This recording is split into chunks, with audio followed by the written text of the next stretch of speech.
Wait,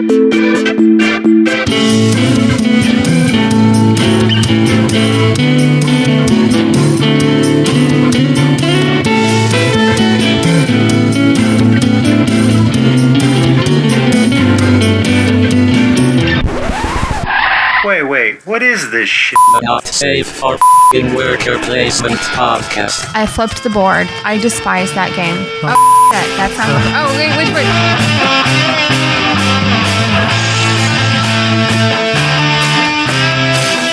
You just like 1001 Arabian Nights. You look like Arabian Nights, like Arabian Day. That's one part song I know. That's the only part I know. I was hoping she doesn't keep going because I don't know any other words for that. That's all I got. That's what you look like with your oh, thank you. Pop filter covering everything but your little sultry eyes. Nice. All right, let's do this. Okay, you ready? Yep. Hello and welcome to the 22nd episode of the Not Safe for Worker Placement podcast, a board game podcast brought to you by me, Leeandra. And me, Ben. We're married 12 years today, actually, and we're here to talk shit about board games. That's right. We are. We're here to talk shit in our new code of conduct in which we only record on specialty days. Last month it was Mother's Day. Oh, it was. And this month it's our anniversary. 12 years. We will only record on days that matter to maybe some people, maybe no one. That's right. Episode 22. We're no longer 21, babe. Nope. Past the threshold. Yes. We've forgotten that golden alcohol-soaked glow of 21, and we've fallen headlong into the dregs of adulthood. 22, and shit just got real. We've just graduated from a mid-level state school with a bachelor's degree in French literature. As we look upon the oversaturated employment landscape, we begin to think that our parents might have been right. We should have majored in something to do with computers. Any damn thing to do with computers. The prospects appear very grim, and we're looking at an illustrious career as a daytime barista at Starbucks. And under the cover of darkness, we could possibly bartend in the dive bar within walking distance of our roach-infested apartment. Or if that doesn't work out, we might have to sell drugs for our cousin Rico. The point is, the fun and games are over. Youth is behind us, and it's all downhill from here. 22 and on, people. It's bad news. Was that like your graduation speech? Yeah, that's my commencement speech for college. I haven't been hired by anybody yet, but, my alma mater has somehow passed me over. God. But, hey, if Brookhaven Community College ever wants me to come and give their commencement speech. You got it. You're locked and loaded, love. All right, episode 22, and we're here. First thing we do every episode. We've done it for 21 episodes up till now. Then we're going to plug it like we're on our heavy flow. Oh, my God. Benjamin. Okay, we'll do our plugs like we always do. So the first thing we'll plug is our website, www.nsfwp.com. Go there for all things NSFWP. Secondly, you can check us out on Apple Podcasts or Twitter or at nsfwp.com and Facebook. We are at nsfwp. Blah, blah, blah, blah, blah, blah. We're at Facebook. Okay. Honestly, I've been drinking all day. A lot. We just came home from a barbecue and we're like, we have to record. So, if I'm a little more drunk than normal, the plugs are, okay, go to facebook.com/NSFWP podcast, Twitter, WP podcast. Come on, you're making this worse than it is. Twitter at NSFWP podcast and Stitcher. We're on Stitcher Radio and all the places that you can find your podcast. You're listening to us right now, so the hard part is over. You've already found us. Subscribe, rate, and don't hold it against us that we're both drunk. All right, so episode 22. One big thing we need to get out of the way. First thing, super excited. We have a giveaway this episode. Yep. We're giving away Stonemaier Games, Whoop, whoop. Scythe, a copy of the 4X game by Jamie Stegmaier. That are you going to add in like a crowd yelling noise behind that? It's possible. Now you've said it, I kind of have to. Thanks a lot, babe. You're welcome. So the 4X game by Jamie Stegmaier that is probably his most his crowning achievement as a game designer. I think it's a really, really good game. It's in a close running with Viticulture as one of our favorite games in this household. I never win, but it's still fun. Yeah, we played it again, and we'll talk about it later. So we have a contest. Thanks to Jamie for giving us a copy to give away. And we got a lot more entries this time than we normally do. So we are going to pick a winner right now. So the suspense has been building for about a month since we've taken this long. How are we picking this? We are going to roll a die, and I will tell you the result. So let's go ahead and roll that die, Leeandra. It's all up to you. Blame it on her. And roll. Number 6. Number 6 is Tom Pazzuio. The one name that we could not pronounce. We apologize. Tom Pazzuio. Possibly Miyazaki's new film or an actual living person. He commented on our Facebook page, and so Tom Pazzuio, we will be contacting you and letting you know that you have won a copy of Scythe from Stonemaier Games. Woo-hoo! Congratulations! Yay, Tom Pazzuio. As my husband puts in more applauding. No, we're just doing it. We're doing it old school here. Oh, okay. All right. So that is the Scythe giveaway. Thanks for everybody that entered. Really appreciate it. Got a lot more response this time, and I'm glad that everybody that probably listened to us for the first time because of Jamie being on the show, commented, and we got some new listeners, I think. Hopefully they stuck with us, and this will be a great follow-up from them, our drunken 22nd episode. All right, so let's move on to what we do every episode and talk about games that we've been playing lately. Right now, Leeandra is desperately trying to get our dog Max to come back and lay down and stop scratching at the door of the studio. Lay down, both of you. And there we go. All right. The dogs have minded. Go figure. So, what's first on our list, baby? What we've been playing? The fishing game. Mm-hmm. We had my sister over and... Hold on. You can't just say that. The fishing game. I figured you would elaborate. All right, now you cannot just say the fishing game. The fishing game is in particular called Cold Water Crown. It's a game designed by Brian Schur and published by Bellwether Games. It was a Kickstarter game, and I played it for the first time this year at Geekway and immediately decided that I needed a copy. So talk about what you think about the fishing game, a.k.a. Cold Water Crown. Okay, so first off, obviously the idea of the game, fishing theme, does not float my boat. It's fishing. I could care less about fishing. No pun intended or pun intended or... Yeah, that's funny. But after you get into the mechanics of the game... I register your joke. I see your joke. Your joke. It's funny. Okay, go ahead. Again. After you get into the mechanics of the game, it's a real fun game. Like, there's so many different ways to focus. Obviously, I'm going to let you explain the game. Let's talk a little bit about the mechanics of the game, and then you can tell me what you like about them. So basically, in the game of Cold Water Crown, you're basically in a fishing tournament. Yes. Anybody who's ever known anybody who's a fisherman or whatever, there are, high dollar fishing tournaments around the country. And this one is about doing fishing tournaments, but in different areas. Like you're fishing in the river, fishing in the lake, fishing in the ocean, and fishing in shallow waters somewhere, like pond fishing, I guess, maybe. So in different levels and types of fish in these places, these 4 different areas that you can fish. The way you fish is you've got a little board on, each person has a personal player board that is their tackle box. It's got 4 sections, and you've got these little crystals that represent your bait, and they're like several different colors: blue, red, yellow, black, I think. Yeah, I can't remember. And maybe green, I think. And then, so maybe there's 5 different colors. And then, so you're putting out different amounts. Like you've got a 3 spot, a 4 spot, a 5 spot, and a 6 spot. And that's how many pieces of bait / jewels you put on there when you refill it from this random bag. And in order to score and catch a fish, you need to be able to discard all of the jewels off of a certain quadrant of your player board. And how you do that is by doing worker placement action. And what the coolest thing I think in this game is the worker placement aspect of it, where the game starts out with several tokens already on the board. And the worker placement comes, you don't have meeples or anything. You have these little discs. And on one side has a 1 and on the other side has a 2. And there's a few seated on the board at the beginning of the game, and they're all set to their one side.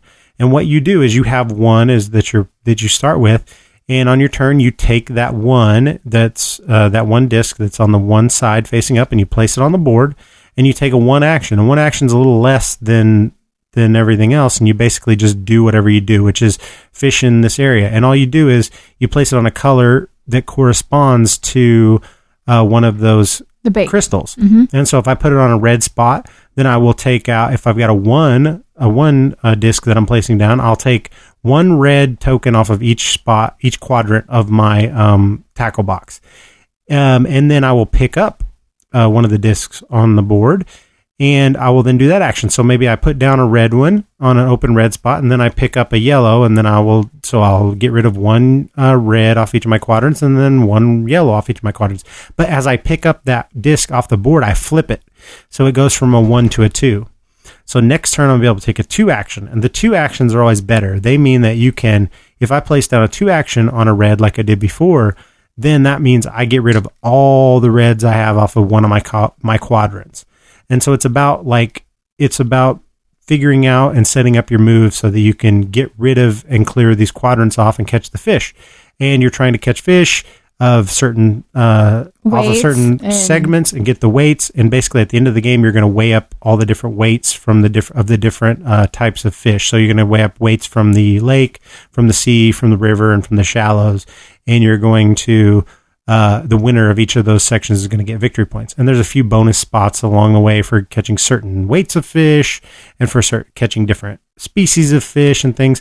But basically, it really does do a really good job of...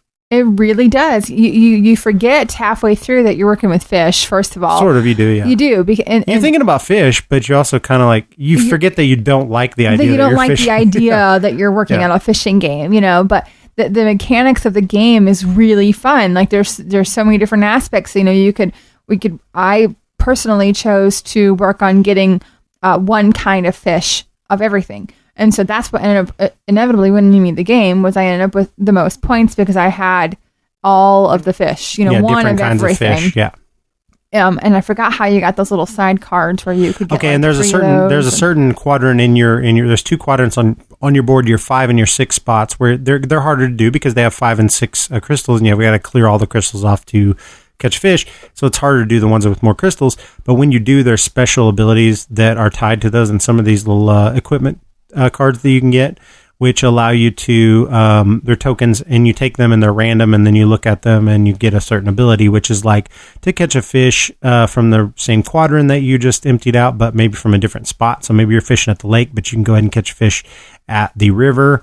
And that helps because you want different kinds of fish, and you want heavier fish than what you already have of the same kind and stuff like that. There's lots of different little things. I think the weight of the game is somewhere akin to Lords of Waterdeep. It's not very complicated. It's a very simple game to get into. I'd agree. And it flows really well. Once you start playing, it's just turns go really well. Nobody ever gets hung up and is like, what do I do? Once the first couple turns are done, it's everybody knows what's happening. Everybody knows what they're trying to do.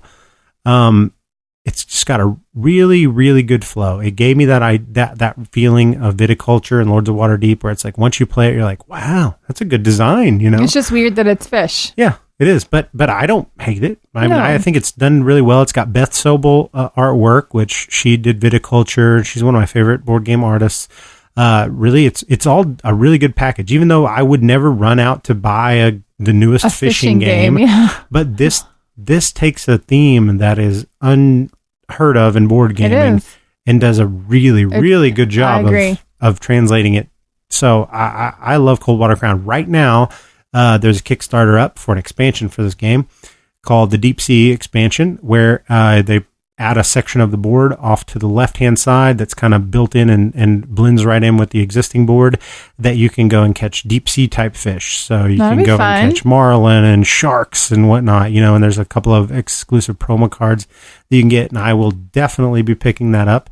And I say this is your chance to get this game because it's almost sold out in most places. Don't sleep on this game. If you'd seen it and thought, who needs a fishing game? It's a really good worker placement, midweight worker placement. I agree. So go check out their Kickstarter and support Bellwether Games and Coldwater Crown, and get like give someone a bonus for doing a theme that no one else has touched. Yeah, that is absolutely not done. And really doing a good job of it. So that's Coldwater Crown by Bellwether Games. Go check out their Kickstarter. So we're going to move on. What else did we play in that game day with your sister? We played the Chinese version of Catan. I don't remember the name of it. Yamatai. Obviously, and I don't know if it's Chinese or Japanese. Not really. One of the two. Knowing Bruno Cathala, it's probably Chinese, probably Japanese, excuse me. But it's the Bruno Cathala designed game by Days of Wonder. Days of Wonder put out excellently produced games all the time, from Five Tribes to Colosseum to Memoir 44. They only put out like one game a year, but the game that they always choose to put out is always spectacularly produced. Normally a very good game. This game came out to very little fanfare, weirdly. Well, I mean, it didn't knock my socks off by any means, but the artwork is beautiful. And it played a lot for me like Catan. It's very similar to Catan. It's Catan Plus, I think. I really liked it. Of course, I tend to like all Bruno Cathala games. I think that, from King Domino to Cyclades to Haruichi Ban to... I like everything that Bruno Cathala touches. I think he can do no wrong. I always find something in his games that are interesting. I've heard people that have played Yamatai that is like, there's no game there. I don't understand that. Yamatai is basically, like Leeandra said, think Catan, but with some more things thrown on top. Basically, there's these islands out on the board, and they start out populated randomly with these different types of resources. And during your turn, what you do is, based on a beginning random player order, you pick a kind of packet of resources from a supply down at the bottom. And it's basically a tile that's going to give you a little special ability plus some resources. And the resources in this game are different colored boats. And what you can do is lay these boats down from a starting position on the left-hand side of the board and start making trade routes between these different islands on the board. And the only stipulation rules-wise is that if you're going to start a trade route on your turn, you have to either continue the same color boat that was previously played on, next to it, or start a whole new trade route from the left-hand side. So once that left-hand side few spots, or like 5 or 6 spots, get filled up, then you have to start matching the colors that were already put down. And then you want to surround these islands in order to take the resources from them, or you can actually just take the resources as long as you placed at least 2 ships next to an island. You can take the resource. You want to get certain number of resources and build sets of them in order to get these special characters that give you special abilities for the rest of the game.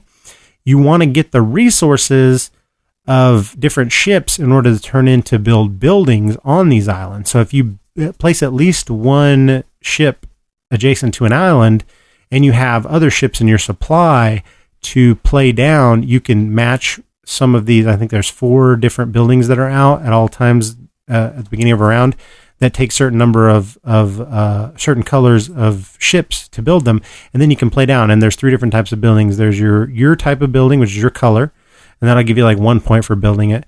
And there are special buildings, which are like these Kwanzaa hut things, and then these like Chinese or Japanese, like, I don't know, monuments or some sort.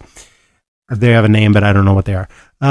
And you get more points for them. And then from then on, once those are built, you get points for building next to them. So anytime somebody builds one of those, it starts giving you the opportunity to build your regular houses next to those and still get bonus points. I thought it was a really cool game because the game grows and expands across the map. There's always something to do. There's always a decision to make. It's not the greatest game I've ever played by any means, but there's definitely a game there that kept me intrigued throughout the whole thing. And playing it after Coldwater Crown, I think it didn't compare, in my opinion, to Coldwater Crown, which speaks volumes for me saying I like the fishing game that much. But that's true. I think that's a pat on the back of Brian Schur to be like, oh, we played your game and then we played a Bruno Cathala game and you outshined them. And I do agree with that. I think that's true. I think true.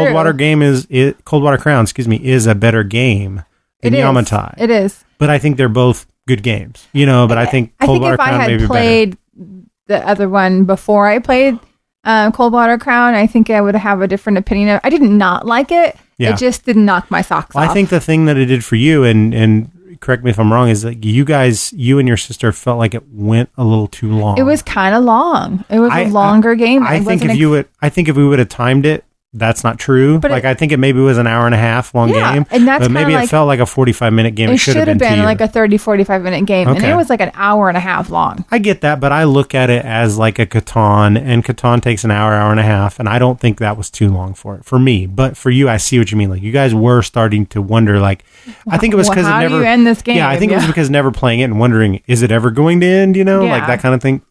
But as it was, I don't really feel like it overstayed its welcome to me, but to you guys, I think it seemed like it did, right? I agree. Okay. So, well, that's Yamatai. So, kind of a middling thoughts on that one. I really liked it. Leeandra, not so much. I mean, didn't hate it. All right. So then, that was the game day with you and your sister and I. Yes. And then we played a couple of games, just you and I, before you took off to the Far East. I did. We played Inbetween. Super fun. It's a 2-player game that I've had for a little while and been waiting for a chance to get it out. It's designed by Adam Kapowski and published by Board and Dice Games. It's literally a card game like Stranger Things. Yeah, it's a Stranger Things theme, which, I mean, it's so much a Stranger Things theme that it's almost copyright infringement. Oh, it has to be. But it's not, because it just takes that idea... And the inside of the rule book, it actually has a little story of how it was designed. First of all, if anyone listening hasn't watched Stranger Things on Netflix, you have to watch it. Well, yeah, I think everybody knows about Stranger Things, but yeah, of course, just if you in haven't, case, if you haven't, check it you out. have to watch it. If you've been living under the world's biggest flagstone, then you never know. You never watch know. Stranger Things. But Stranger Things is about the upside down and different parallel universes that are full of monsters, and that's what this game is about. And this game is about one person. It's a 2-player only game. One person plays the monster, and the other person plays the town and the townspeople. One person wants to survive as the townspeople and outlast the monster's strength, and the monster wants to devour and terrify all the townspeople. And how that's done is it's a card game. There's a few tokens and things, but basically you set out location cards of the town in a circle around the table in the center of the table. And then you put some tokens and stuff in the middle and a directional arrow that starts out going clockwise. And then each person has a deck of cards, one for the creature and one for the town. And you play cards. And basically what you're trying to do is match these icons that are on the cards on the table that have this. You start with a card that has an activation marker on it, right? And that activation marker is going to move from turn to turn, left to right, unless you reverse the direction. And so basically, you're working in that area of town, and it has its own icons on that thing, and you can play down cards that have icons that match that particular location to affect that location, and each location has this safety marker on it. And everyone 4 different spots, and everyone starts out neutral, so they don't have a marker, they don't have a cube. And there's half good. There's half.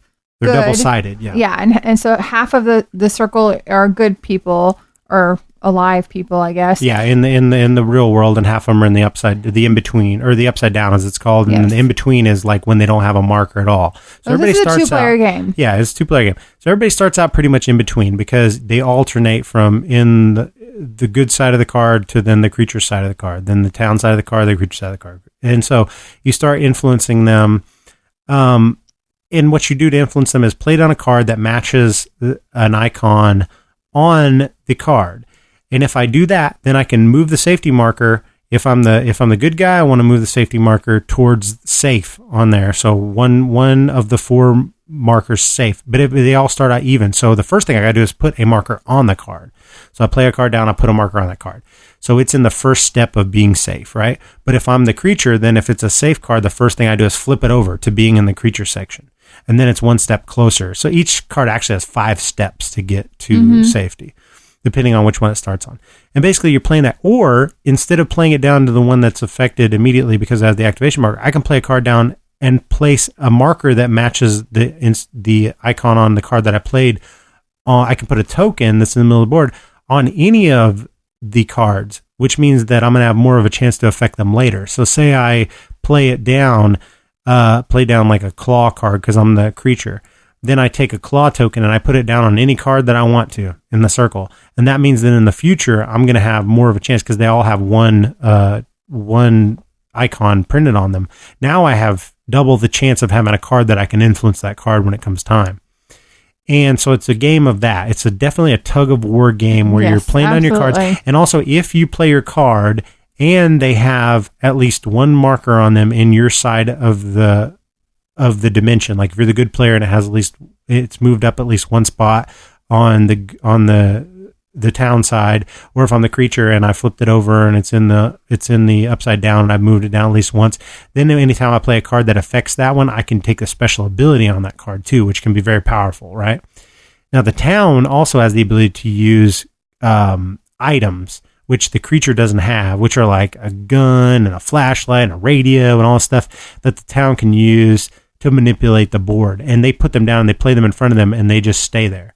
Now, you also have a card. Each person has a card that has a, I forget what it's called, but it's a marker in and of itself where you're moving a cube, right?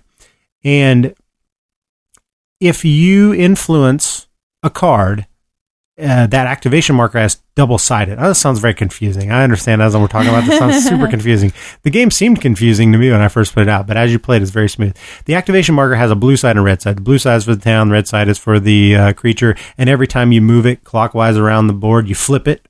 So if it's on your side and you've played a card to manipulate it, then you get a chance to spend... what is this shit called? Like, I don't remember. There's some kind of resource you have that you can spend. It's kind of like, let's say money. I don't remember what it's called, but influence or whatever.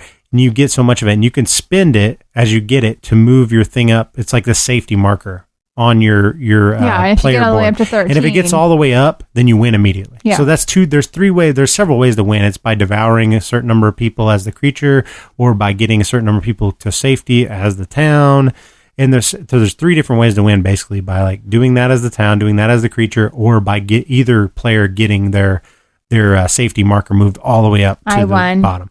And Leeandra won, ended up winning. But it was back and forth. It was a really fun 2-player game. It's a really good tug of war game. It's designed halfway through the game, I was like, man, this is slick. This is really good. This is like a really satisfying, well-designed game.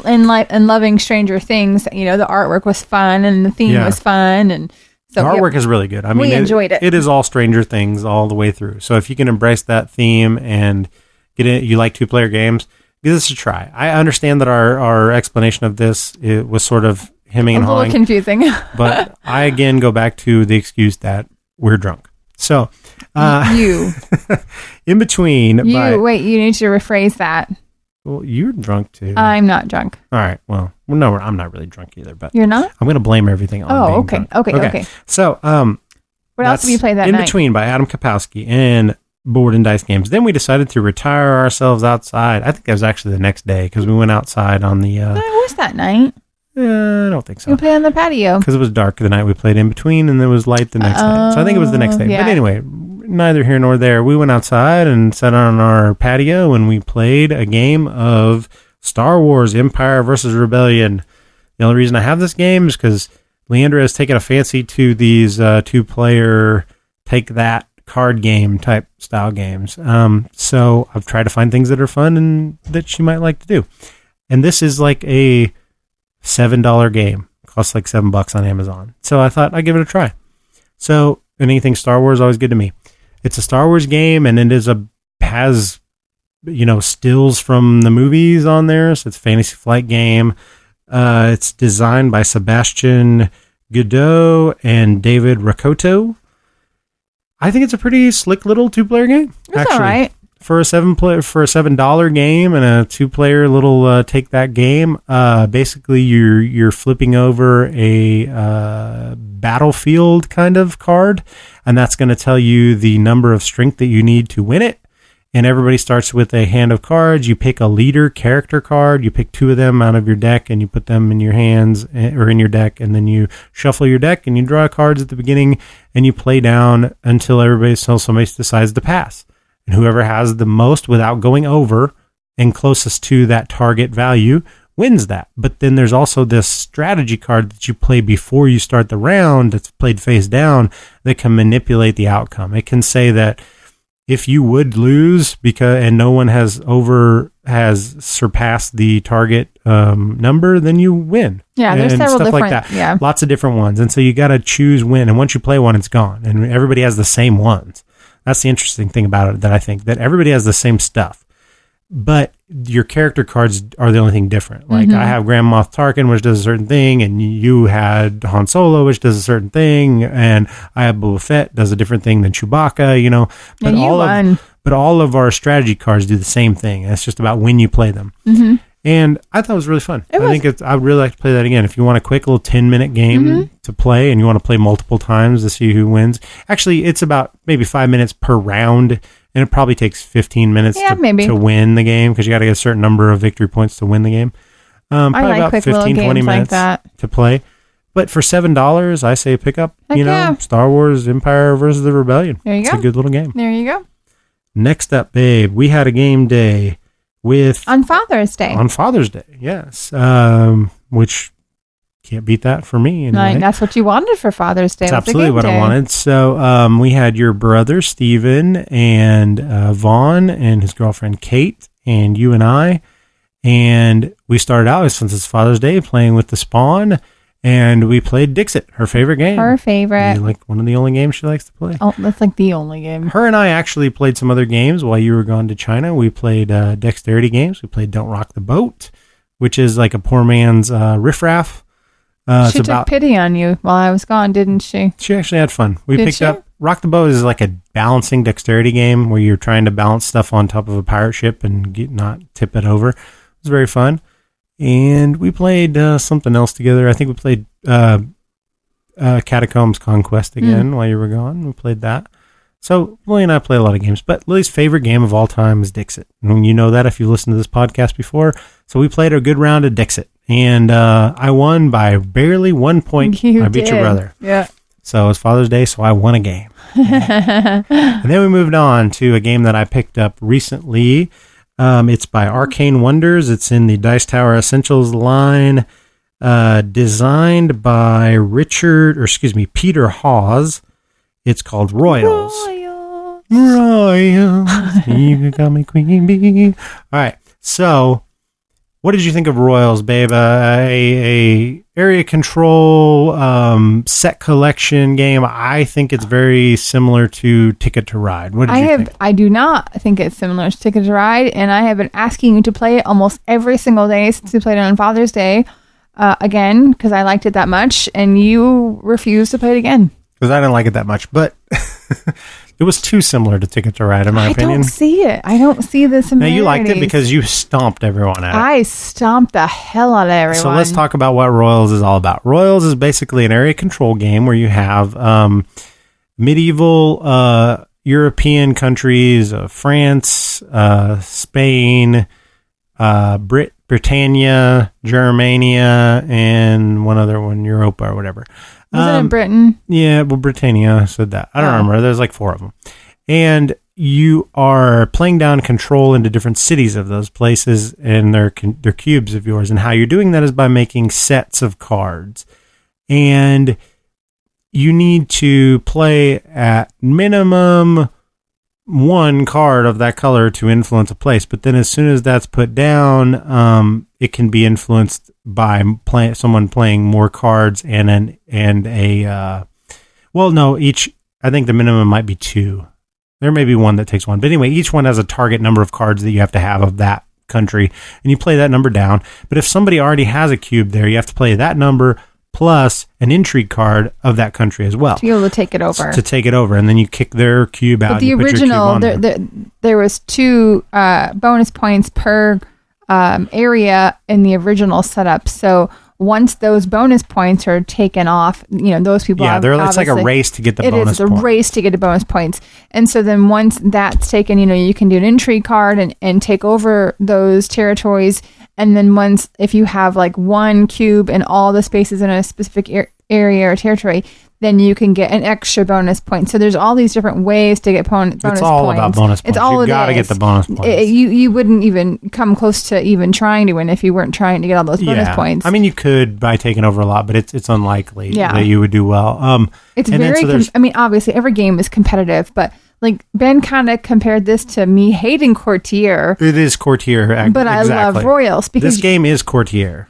It's Courtier with a different map. I effing hate Courtier, but I liked Royals. Like it's and I see the similarities as far as you're working towards the same territory and then someone swoops in and takes it before you. But the difference is you can still take the territory. You just have to have an entry card. You can in Courtier too. Yeah, absolutely. Once you get that taken, it's done. Courtier is about once you satisfy an objective card, it's done. But you can go take that territory for a different objective card anytime you want. But that objective is no longer available to take. That one's not, but a new one comes out. But where Royals, it's still available. So if someone takes that spot, all you need is an entry card and your cards aren't going to waste. Where Courtier, you're working on that and then you come in and soup it up.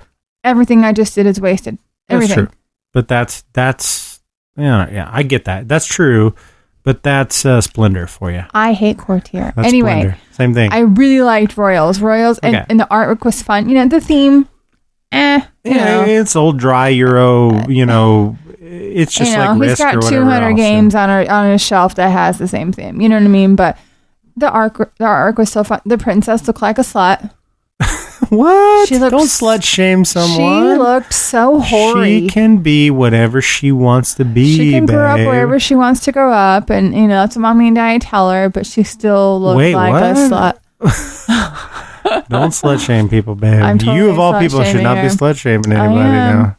But seriously, we all have youth. We all have an unspoken of youth, and we shan't be shamed. Oh, I have notes from that night. Okay, so tell us about your notes. So this is a new thing. I've told Leeandra. I've asked nicely. Let me change that. I've asked nicely that Leeandra start beginning with that game night that she would just start taking some notes right after we play a game. Because as we know, I forget. Now you seem to remember a lot about it, but I think it's because you took notes. So let's see what your notes say about Royals. The first thing says, I love the artwork. Yes. The second thing says, the princess looks like slut. Oh, God damn it. My notes here say, try not to just place low scoring spots. Yeah, which is what I did early on. I had control all over the board, but they were all in easily taken over spots. Because you won't keep them, you will get kicked out. You'll get kicked out, and you'll spend all your time trying to get back these low scoring spots. The only thing that I got 90 points. The next person in line was Vaughn. He got 79. That's a pretty big difference. But the only thing that did that was I saved up and I got the king, which gave me the extra 16 point because I had one of every single. I had the king, the queen, the princess. You had two kings, I think. Yeah, and that got me. And that got me that extra point that I needed. So, those are all my notes. So. Okay, very nice. So there's the payoff for the notes, which I think was you pretty much already talked about before, which is good. About the reason you take notes is so that they stick in your memory, babe. Yeah, there's a little secret I got on you. I guess this little psychology I've been. Is that what you're doing? Yeah. So that's Royals. I don't know. It's a good game. I say it's a good game. It's not something I'm going to be, clamoring to play again. But if you want to play it, I'll play it in 2 players. I'd like to see how it plays 2 players. I don't think it'd be as good 2 players, but we'll try it out. I don't think it'll be nearly as challenging with 2 players. They have to close off one of the territories. No, there's rule changes where you have more influence cubes and stuff, but I think it's basically open, just like it was in this game. We'll try it out 2 players, see if you still like it like that. I think it was fun 4-player. It was a challenging, fun game, I thought and it was fun. Everybody was in the game the whole time, so there's nothing wrong with that. For a first play of a game, I think it was pretty good. And then thirdly, I guess that day after Dixit and Royals, we pulled out the big daddy of games, the giveaway game, the game that has taken over our gaming lives. What is that? I suck at that game. What game? Scythe. I suck at it, dude. Scythe by Stonemaier Games, designed by Jamie Stegmaier, last episode's guest. Scythe, we've talked about it ad nauseum, but let's just say that it's a 4X game about expanding, extorting, We don't need to go over exploiting, Scythe again. expandulation. I'm just going to say I was the blue guys. Yeah. It was horrible. You had a bad draw with your combination of your action. Do you want to read my board. notes? Yeah, let's hear your notes. Okay. First. My notes. Blue guys. Ben kicked my worker off 2 times. So I battled him. So then he fought me because I fought him, even though it was because he moved my dudes and he stole my steel. Asshat. Okay. Here is what really happened. So let's talk about what really happened. Okay. Wait. Your note was, I don't even need that steel. Oh, that wasn't my note. That was your note. That's what you said. I have it in quotations. Because here's what actually happened. So that's what typically that's your side of the story. What really happened was this. I was coexisting right next to you on the board. I was the, what was I? I was the green guys again, you like came normal. over and stole my guy. I randomly pick stuff and I always end up playing the green dudes, the expansion faction. But that's fine because I like them. So I was right next to you, and what happened was I had an objective card that said that all I needed to do was have at least 7 power on the power track and make a move action that made one worker evacuate back to their home base. He chose me on that turn. Well, you're the only person I could do it to. He chose me. So I moved into your spot. I lost a reputation, and I made your worker evacuate. And I told you I was going to do it. And you had one tiny little iron sitting there with your worker, unguarded, by the way, by any mechs or any of your characters or anything. Because you made my worker go back to home base. That's why it was unguarded. No, that's not how it works. I didn't make your worker go back. This is when that happened. So listen. So then I moved your worker back to home base. And then I battled you because you did that. You moved. No, okay, here's what happened. Here's what actually happened. Oh, yeah. God. I moved over there before that happened to do something, and I did make your dude evacuate, you right? Did. But that was to get the my notes don't lie. I don't know why you're trying to change the story. That was to get the objective, because there was an objective marker there, and you weren't moving your character anywhere near there. You didn't seem like you were going to ever move your character. So I was like, well, it's worth me losing one reputation to go get this objective. So I did that. And then I moved out because you asked me to. You said, I need the iron. Can you move out of there? So I moved out of there. It was my iron. No, there was no iron even there. It was. Wait. No, it was an iron spot. There was no iron there. I kicked your dude out. Nothing was there. I had iron there. Listen, Linda. You're not listening, Linda. So I moved out because you said, can I go there now that you're done doing that? Because I need to get my iron. So you moved up there. You got some iron. You spent it. Then you got another iron. And then we were just sitting there. That's when I was like, okay, I finally built up enough power to do this. I need to get this objective card. I'm going to move back in there and get your dude. This is exactly what happened. Half drunk so mind I moved is in there. Your story. I moved in there, got the objective card, kicked your dude out, lost another reputation for doing it. And you were like, oh, no, why you do that? And in between there, while I was sitting there, you had moved in and battled my poor lone little dude, my poor lone little mech, and kicked him back to home base and got a star for fighting me. Because you already kicked off my guy. And you stole my iron. What had happened was you got a star, I got a star out of the same space, and then I moved out, and I was getting ready to move out, and you said, are you going to take that iron? And I said, yeah, I'm going to take that iron. I earned that iron by moving in and kicking your guy out. And you're like, don't take that. I need that iron. I was like, that's not how it works, babe. But it did work. You take the iron when you move. So I moved out and I took the iron, and you nagged me and nagged me for everyone else's turn around the table, and you nagged me. You said, give it back, and you took it and you put it back on the board, and that's what you say, give it back. That's my iron. It's not your iron. It's my iron. And I was like, that's not how it works, babe. When you have it, you take it with you. I moved like you wanted me to move. You take the iron. You don't leave resources behind. It's my iron. It's not your iron. So finally, I looked at my board. I'm like, I need 4 iron to do anything. I'm never going to get iron. I was like, I don't even need this iron. Here, take it back. Don't even need that iron. And then you're like, okay, thanks, babe. You By nagged the way, me into leaving the iron. Let it be known that Ben won and I was last place. Yeah, I kicked everybody's ass on that one. Yeah, you totally did. But that's what happens in Scythe. You whine and you get your resources back. I suck at Scythe. I mean, it's such a fun game, but god dang it, I suck at it. And we taught a newbie. We taught Kate Scythe that day, and it was great. We gave her Scythe. the red board. Yeah, we gave her the red, and it was easier to work with.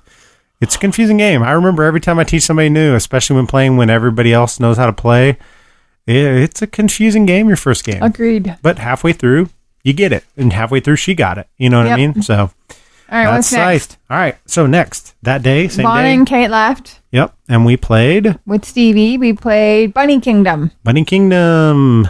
I mutilated you boys. Yes, you did. You destroyed us. It's a game by Richard Garfield and published by Yellow Games, or Yellow Games as they pronounce it, I think.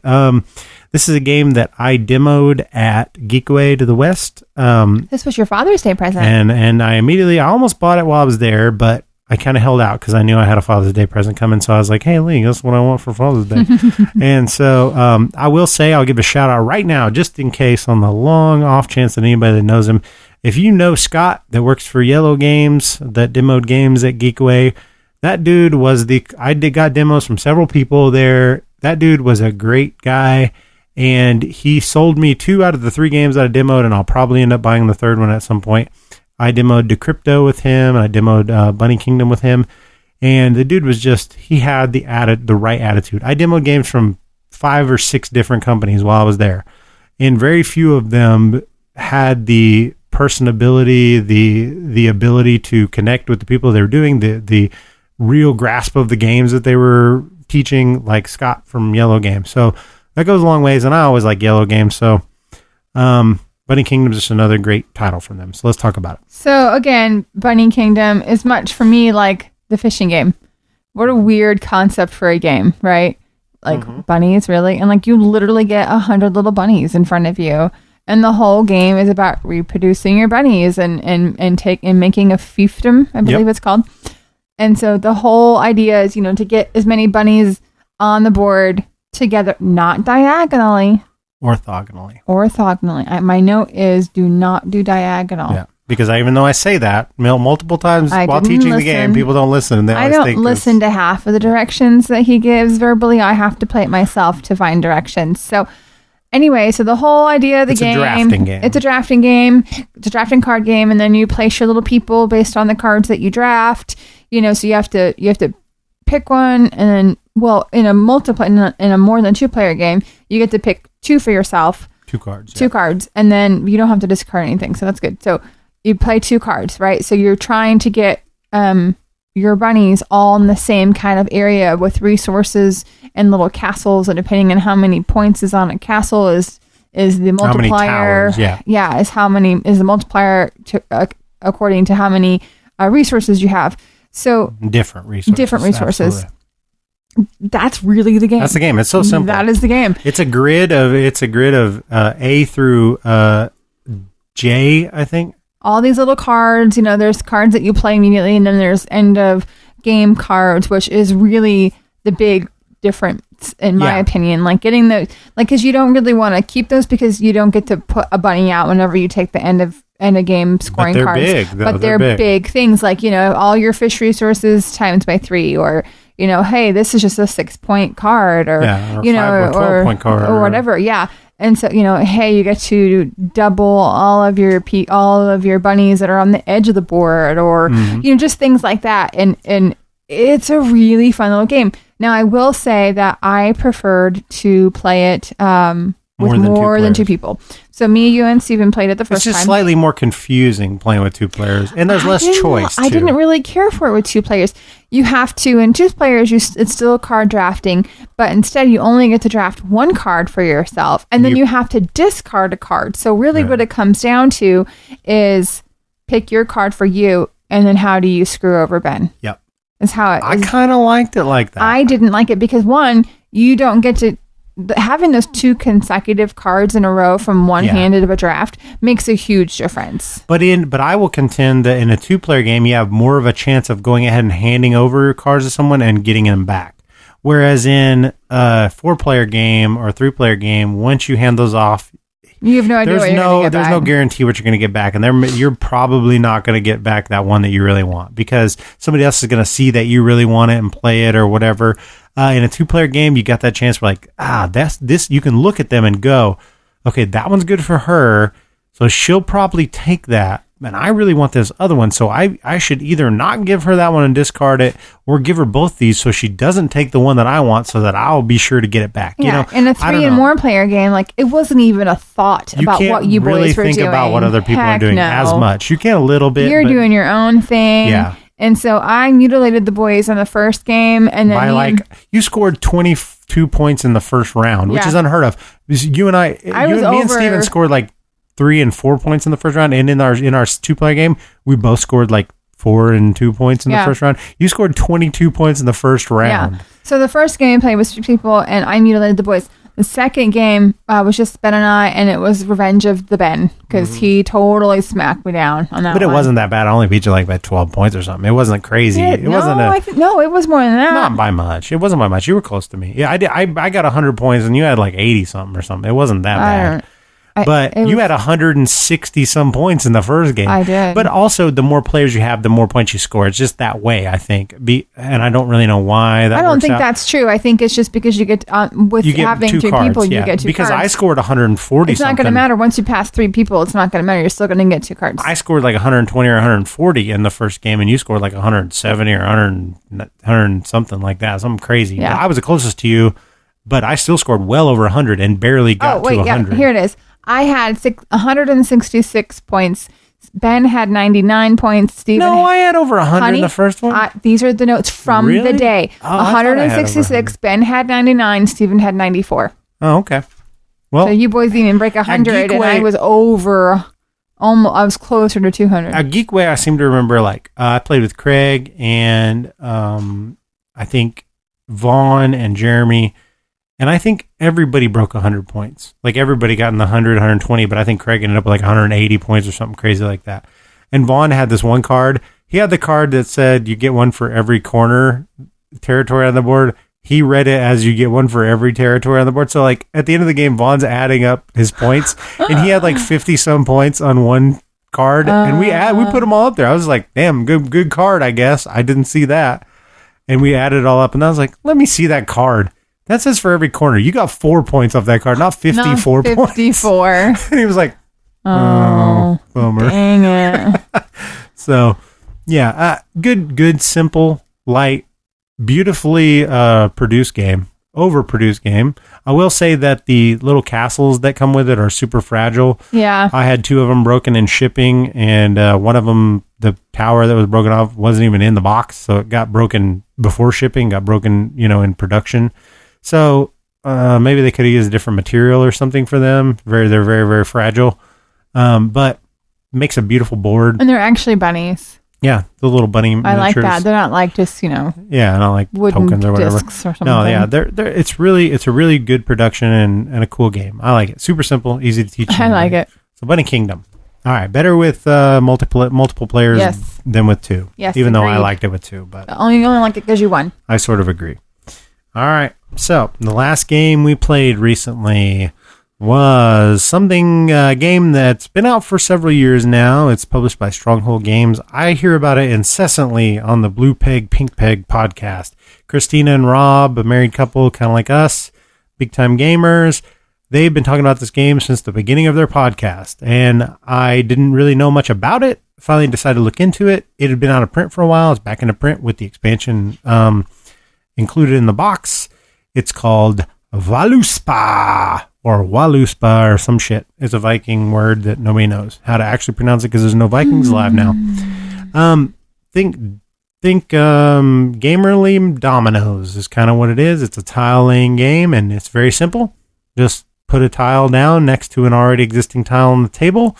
They're all Norse mythological characters, and each tile has a special ability that you have a little card that tells you what each one does, and you place it down and they do its special ability, and that's it. You have five tiles in your hand. And you only can go 7 You can only go 7 tiles wide on a row or column, and then you have to start a different one, or you can start a different one anytime before that.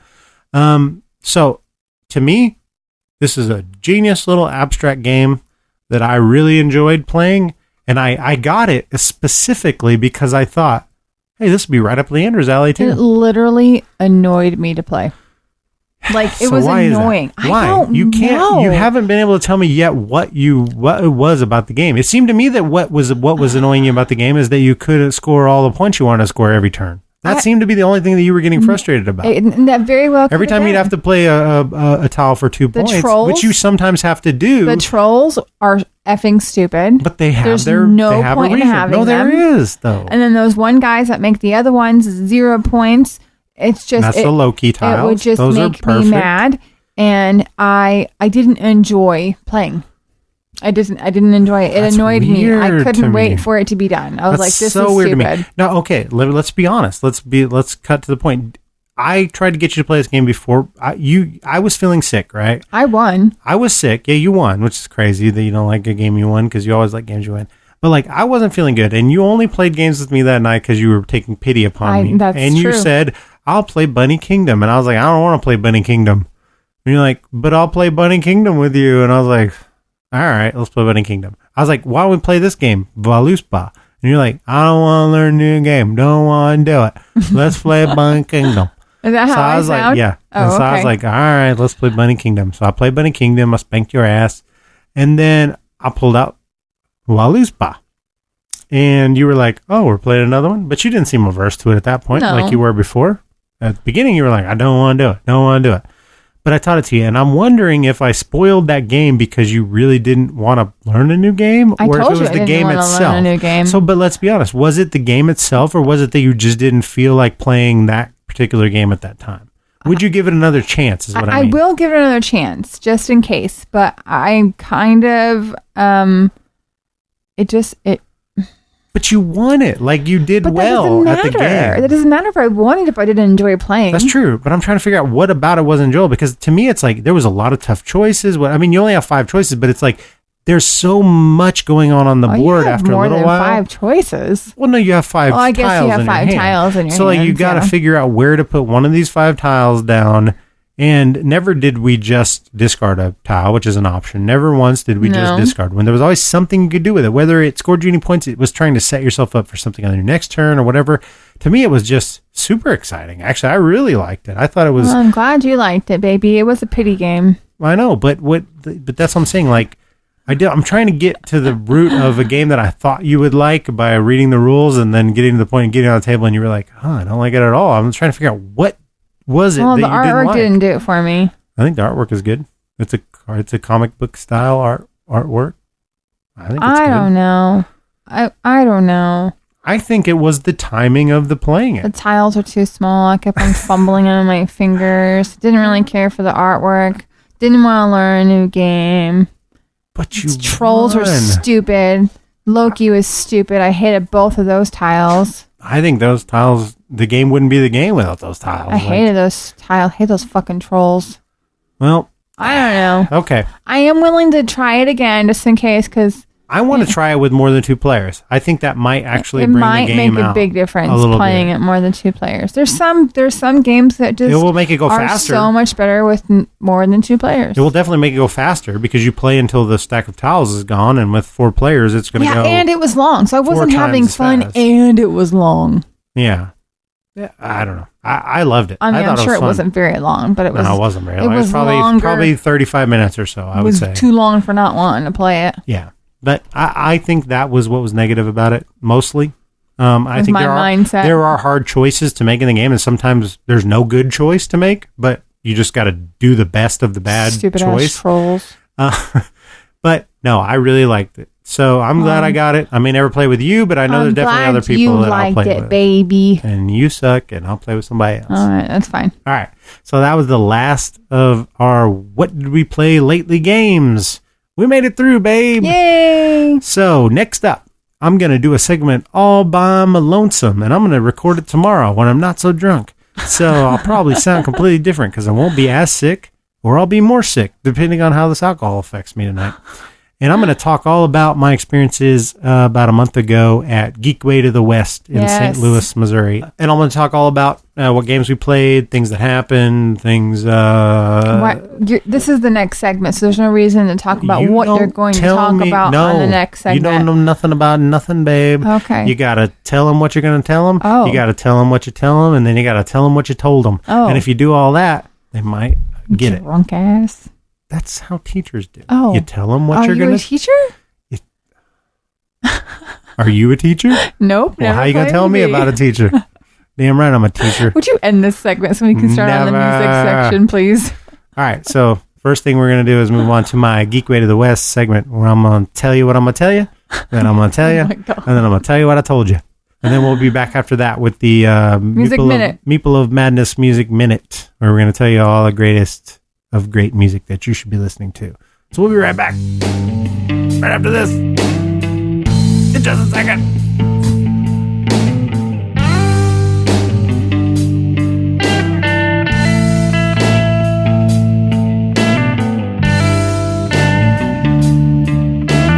All right, here we are, as promised, the next day. And thanks to Hollywood audio trickery, you'd never know the difference. I'm here by myself, without those sultry bedroom eyes of Leeandra to distract me. And I'm here to tell you about my adventures this year at Geekway To The West convention. I'd say that if you can only go to one convention per year, you should definitely go to Moon City Con in Springfield, Missouri. I say that because I'm not a goddamn fool, and neither are you, and I don't want to insult your intelligence. But if you can squeeze in two, then you should definitely go to Geekway To The West as well as Moon City Con. In all honesty, everything cool about Moon City Con that we did is kind of ripped straight from Geekway To The West. They started out as a very small convention and have grown over the years. I think this year it was the attendees were somewhere around 5,000, maybe more like 3,500. I can't remember. But it's grown and grown throughout the years to the point where it's on the verge of becoming too big, and I think they've realized that and started capping the numbers, and they have a deadline to sell their tickets regardless of whether they're sold out or not. I like that approach. This year and previous year, it was held at the St. Charles Convention Center in St. Charles, Missouri, right adjacent to St. Louis. It's a really good venue, got a nice hotel attached. Very, very big ballroom, and they pretty much take up the convention center with multiple rooms and 2 ballrooms, and they basically take over the whole thing for Thursday through Sunday. This is my 4th year in a row, maybe 5th, I can't recall, of going to Geekway, and it is my, solo vacation. Leeandra, as of yet, has not gone with me. We're talking about her going maybe next year and trying out. She really liked Moon City Con. It was her first convention experience. And I'd like her to see, where we got that idea and just a little bit of the culture of gaming con writ large, like somewhere like Geekway. In comparison to other cons, I've never been to any other ones, but like to Origins and Gen Con and whatever, Geekway is still relatively small. I believe it could be as big as an Origins if it wanted to be, but I don't think they do want it to be. So that's the layout of what Geekway is. Now let's talk about my experience this year and the games that I played at Geekway, and I'm going to try to keep this as brief as possible while hitting the highlights and trying to give a feel of the con itself. The con is laid out in you go in the main entrance of the convention center, and there's 2 ballrooms immediately ahead that open up into like one huge ballroom. To the far left, you have all the vendor center, and the vendor area is always pretty large there. We've got representation from all the major companies. This year, Stronghold Games was there. Stephen Bonacore was there with Stronghold, and Aiello was there. Let's see who else. Genius Games. representatives from lots and lots of companies were there demoing games. Playco Games from here locally was there. And also Miniature Market has a big presence there, and they're selling games. And they offer a website to event delivery, so you can order on their site. If they don't have whatever product there physically, you can order on their site, and they'll deliver it from their warehouse in St. Louis to the con for you for free, which is pretty cool. So, there's chances are if you played a game and you wanted to get it, you could get a hold of it from one of these companies or Miniature Market. Also, there's a large play and win library, and also an even bigger just game rental library. They have a very impressive library. Pretty much anything you can think of, they've got a copy of it in either the play and win or the just regular game library. From hard to find Grail games just sitting on the shelf right next to everyday games to your small tiny card games. They've got it all, pretty much anything you want to play. And that ballroom is then the 3/4 of it that's not used up by the vendors is just open gaming. And then also as you walk around the halls into the smaller type boardroom type rooms and like banquet halls, they're all open for gaming most of the time. Some are reserved for scheduled games and stuff, but for the most part there's plenty of room for gaming. And then they even opened up some spaces inside the hotel this year. So I arrived on Thursday, about midway through the day, and some friends of ours were already there. I jumped into a couple of games of very light games. One was called Zombie Tsunami. There's nothing to write home about. And we played a game about bees, which I can't remember, which was I can't remember the name of it. It actually wasn't bad. It was a real-time dice rolling speed type game. It wasn't too bad. But this was just to like warm up. It seems to be what I end up doing every year when I show up, just to play some light games to start out. But then I settled in and we busted out with my friend Jimmy and Jeremy, and I can't remember who all else. One thing I'll be talking about Jeremy Forrest a lot. He was kind of my cohort this weekend. We gamed a lot together, and it just seemed like we were always on the same page. And sometimes at these cons, especially if you're like me and you're rooming by yourself, you can lose your pack of people and they can get off doing other things, and it's kind of hard to coordinate stuff. So it was nice that Jeremy kind of was on the same schedule as me, and we just kind of synced up and played a lot of games together, and it was fun. We have similar tastes in games, and we had some games that we hadn't been able to play together throughout the year that we wanted to get played, and we did some of that. So I'll be bringing his name up a lot, I'm sure. We played Downforce from Restoration Games, and I played it before. It is a remake of a 1980s title racing game. I think it's like basically themed on Indy 500 racing cars. It's a good game. You're basically betting and manipulating cars, and you don't necessarily need your car to win. You just need to bet on the right cars. The map is made up of, it's a twisting, turning racing map. And so you've got some choke points and stuff where cars are going to slow down and whatnot. It's got some interesting mechanisms. It's not my favorite racing game. My favorite racing game is Camel Up. And I'm not a big fan of the theme of it. I don't really like Formula Day, or they just don't really, that sort of car racing game doesn't really float my boat normally. But it's a fun game, and it's a fast-paced game. Takes probably about 30 minutes to play, and everybody, seemed to like it. And I was able to teach it from playing one play, several months ago. So it's a very simple game, too. Once you've played it, you'll know how to play it again. It's not hard. So then we moved on that day, and we played what was a lot more interesting to me, a game called Cytosis, designed by John J. Cavier from Genius Games. Or Cavello. I really don't know how to pronounce his name. I met the guy. He was very nice. Cytosis is an interesting game. I do believe it won a game design contest put on by Stonemaier Games a few years back. Maybe at Geekway, I think. It is a worker placement game based on cell biology. Now, this guy, John, I think at the time he was in med school when he designed this game. And inside this game is like a a college thesis about cell biology and explaining all about how cells work and how they, process things in the body and produce other chemicals and whatnot. And it's very dense. I did not read it, but there are little footnotes of how this matches the mechanics in the game, which are interesting. The game itself is a little bit akin to, let's say, the weight of it is about like Lords of Waterdeep with the base game. I ended up picking this up, and in the box comes with an expansion that I think I haven't played with yet, but I think would definitely put it above that Lords of Waterdeep level, maybe Lords of Waterdeep with the Scoundrels of Skullport expansion.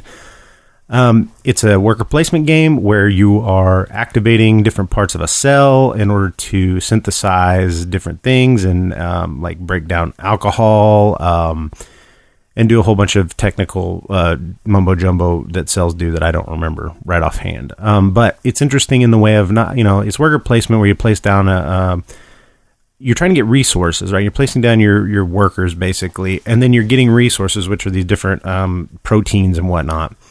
And then you need those proteins to do certain things, but instead of just cashing them in, the interesting thing is you've got to place them onto spaces, your resources, and then that's got to move down the track to a different spot in the cell to where it, that's accurate to real cell biology, where it will, do this action of producing this, synthesizing this protein and doing something in the body. So it's like every action that you do in order to get to the end has a 2 or 3 step process. One thing that some people said about the game as we played was that it did feel like you were rinsing, repeating, and doing the same actions over and over. And you kind of are. I see that.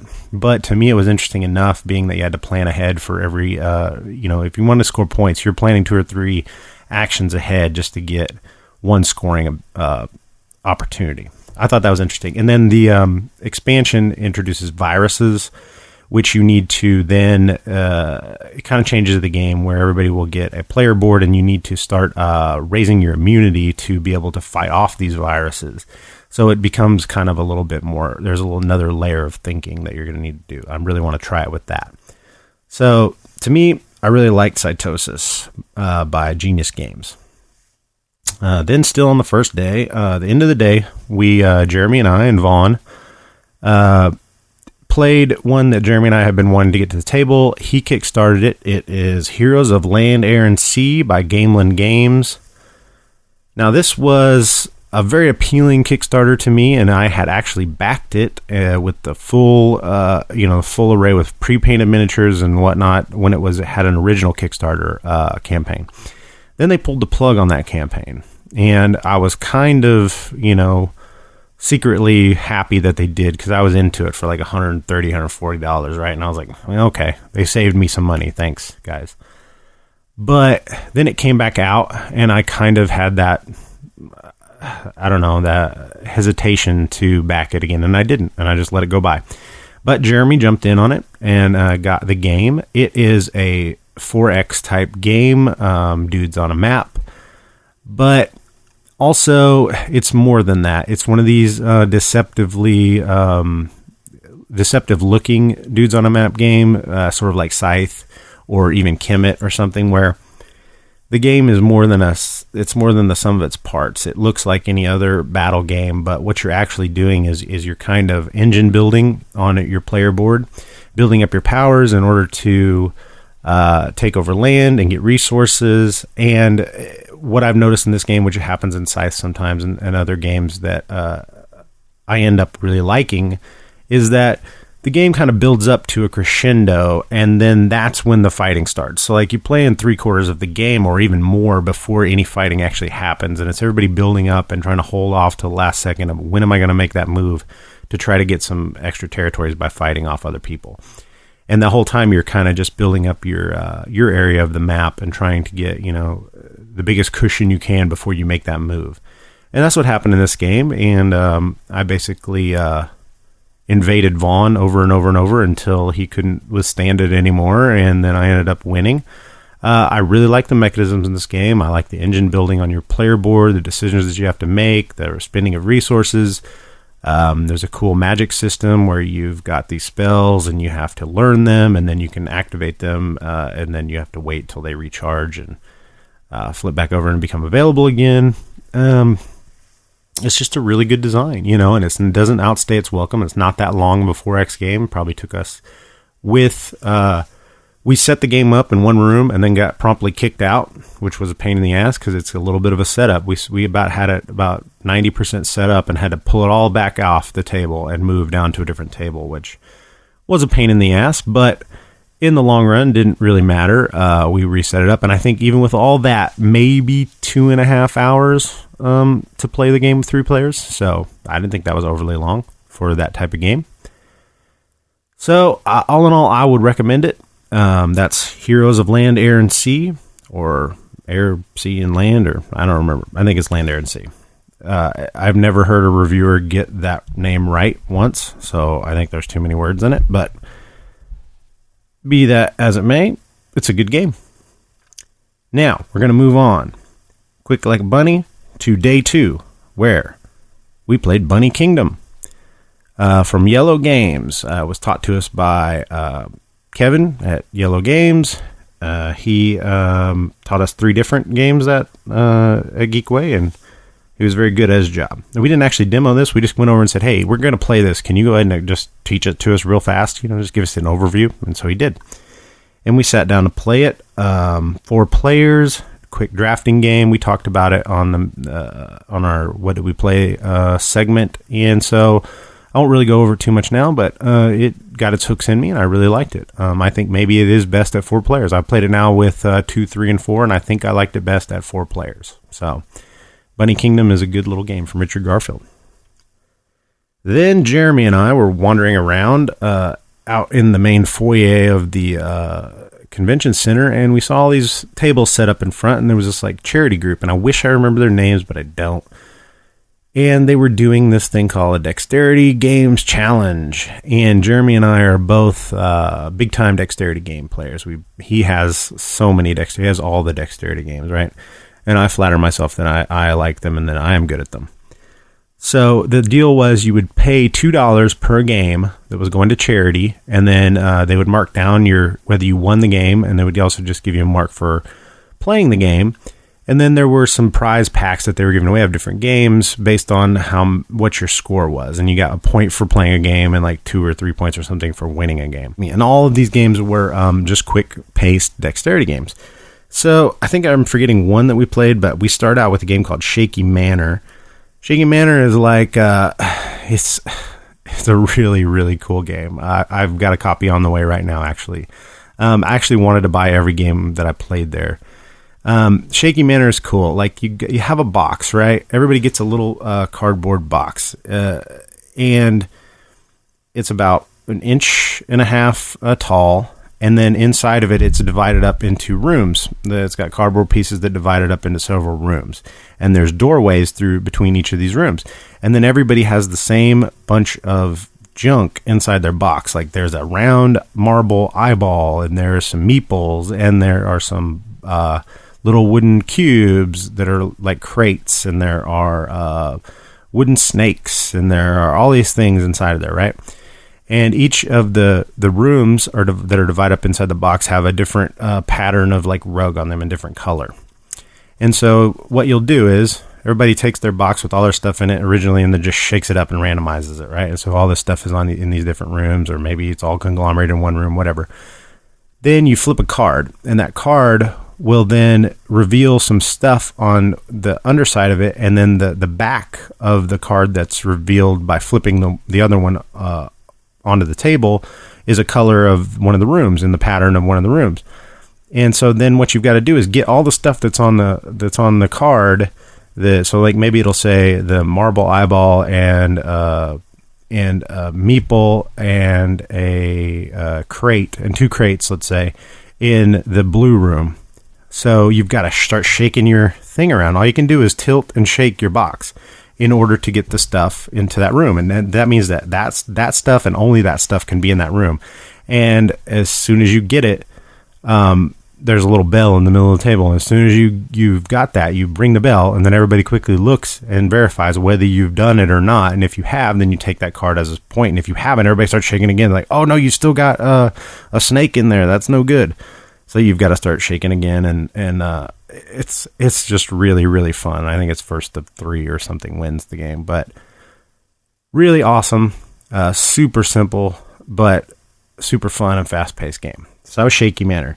And then we moved on. We played the giant version of Dr. Eureka, which is Dr. Eureka is a thing where you have 3 test tubes, and you've got different color balls inside of each of these test tubes, and then they flip over a card, and you have to match the patterns that are on this card. So maybe it'll show like one red ball and one green ball, one red ball on top of a green ball in the leftmost beaker, and then nothing in the center, and one blue one in the, I don't know how many balls there are. I think there's like 5 or 6. But anyway, the pattern there, and you've got to start. All you can do, you can't touch the balls. All you can do is dump them from beaker to beaker, from test tube to test tube, and until you get the right pattern. So it's some logical thinking, but plus there's that stress of time on it because everyone else is trying to do it at the same time you are.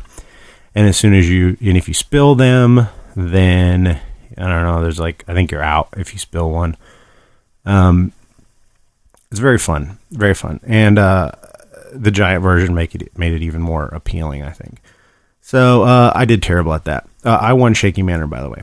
I did terrible at Dr. Eureka. I have never wanted the actual version of Dr. Eureka because I knew that kind of logic stuff. I enjoy the logic puzzles, but as soon as you put a time constraint on them and that pressure, I just fall apart. I fall to pieces on that. So I didn't do well. I think Jeremy ended up winning Dr. Eureka. It was really fun. So then we moved on to a game called Pool Party, which is the silliest, weirdest, design game, and it looks so dumb, but it was one of the more fun ones that we played. Basically, it looks like a martini glass. It's got a wide top, and it goes down to a point, and it's on a spring attached to a base on the table. So think about it as like a martini glass with a spring as the stem. And so it kind of wobbles around a little bit, right? And then everybody has their own set of colored plastic. Think about a piece of plastic that is maybe 4 inches long and 2 inches wide, but then folded in half. And so it's molded in that kind of a tent shape, right? And if you push down on the peak of one side of it and depress it and then let it go, it will like hop. So think about those little frog toys, those little plastic frog toys where you push down the butt of the frog, and then as you push down, it will like spring up. That's the idea. And everybody just takes their things, and then you say go, and you start trying to flip your little pieces of plastic into the martini glass. And the first one to get 3 of yours in there, 3 or 4, something like that, wins that round. And so it's just a really fast thing, and you try to get into a rhythm of like getting them to go. And a couple of your pieces, suck compared to the other ones. Some of them just hop better than others. And so you start trying to figure out what the good ones are and what the bad ones are. And I think I won that one. I did pretty good at that one. That was really fun, and I've got to get a copy of Pool Party. So after that, we played probably the coolest one of the whole thing, even though it's also probably the dumbest game in the whole thing. It was called Boom Bang Dynamite. And Boom Bang Dynamite, here's the idea of it. Okay, everybody's got one big dynamite meeple. So it's kind of a chunky, heavy, red octagon, tall red octagon. And you have this box. The box is, the game box is in there, and it sort of has like a false bottom, so that it has a little piece of cardboard over the bottom of the box that kind of gives it a little bit of a spring that's like, bent a little bit. And then you got a whole bunch of just tokens that look the same on one side, and there's some differences on the other sides. Most of them are gold on the other side. Some are fool's gold, and there's 4 or 5 special tokens in there, and there's just one copy of each of these special tokens. And what you do you say, First player says, boom, bang, dynamite, and everybody just throws their little dynamite meeple into the box as hard as they can or as hard as they want to.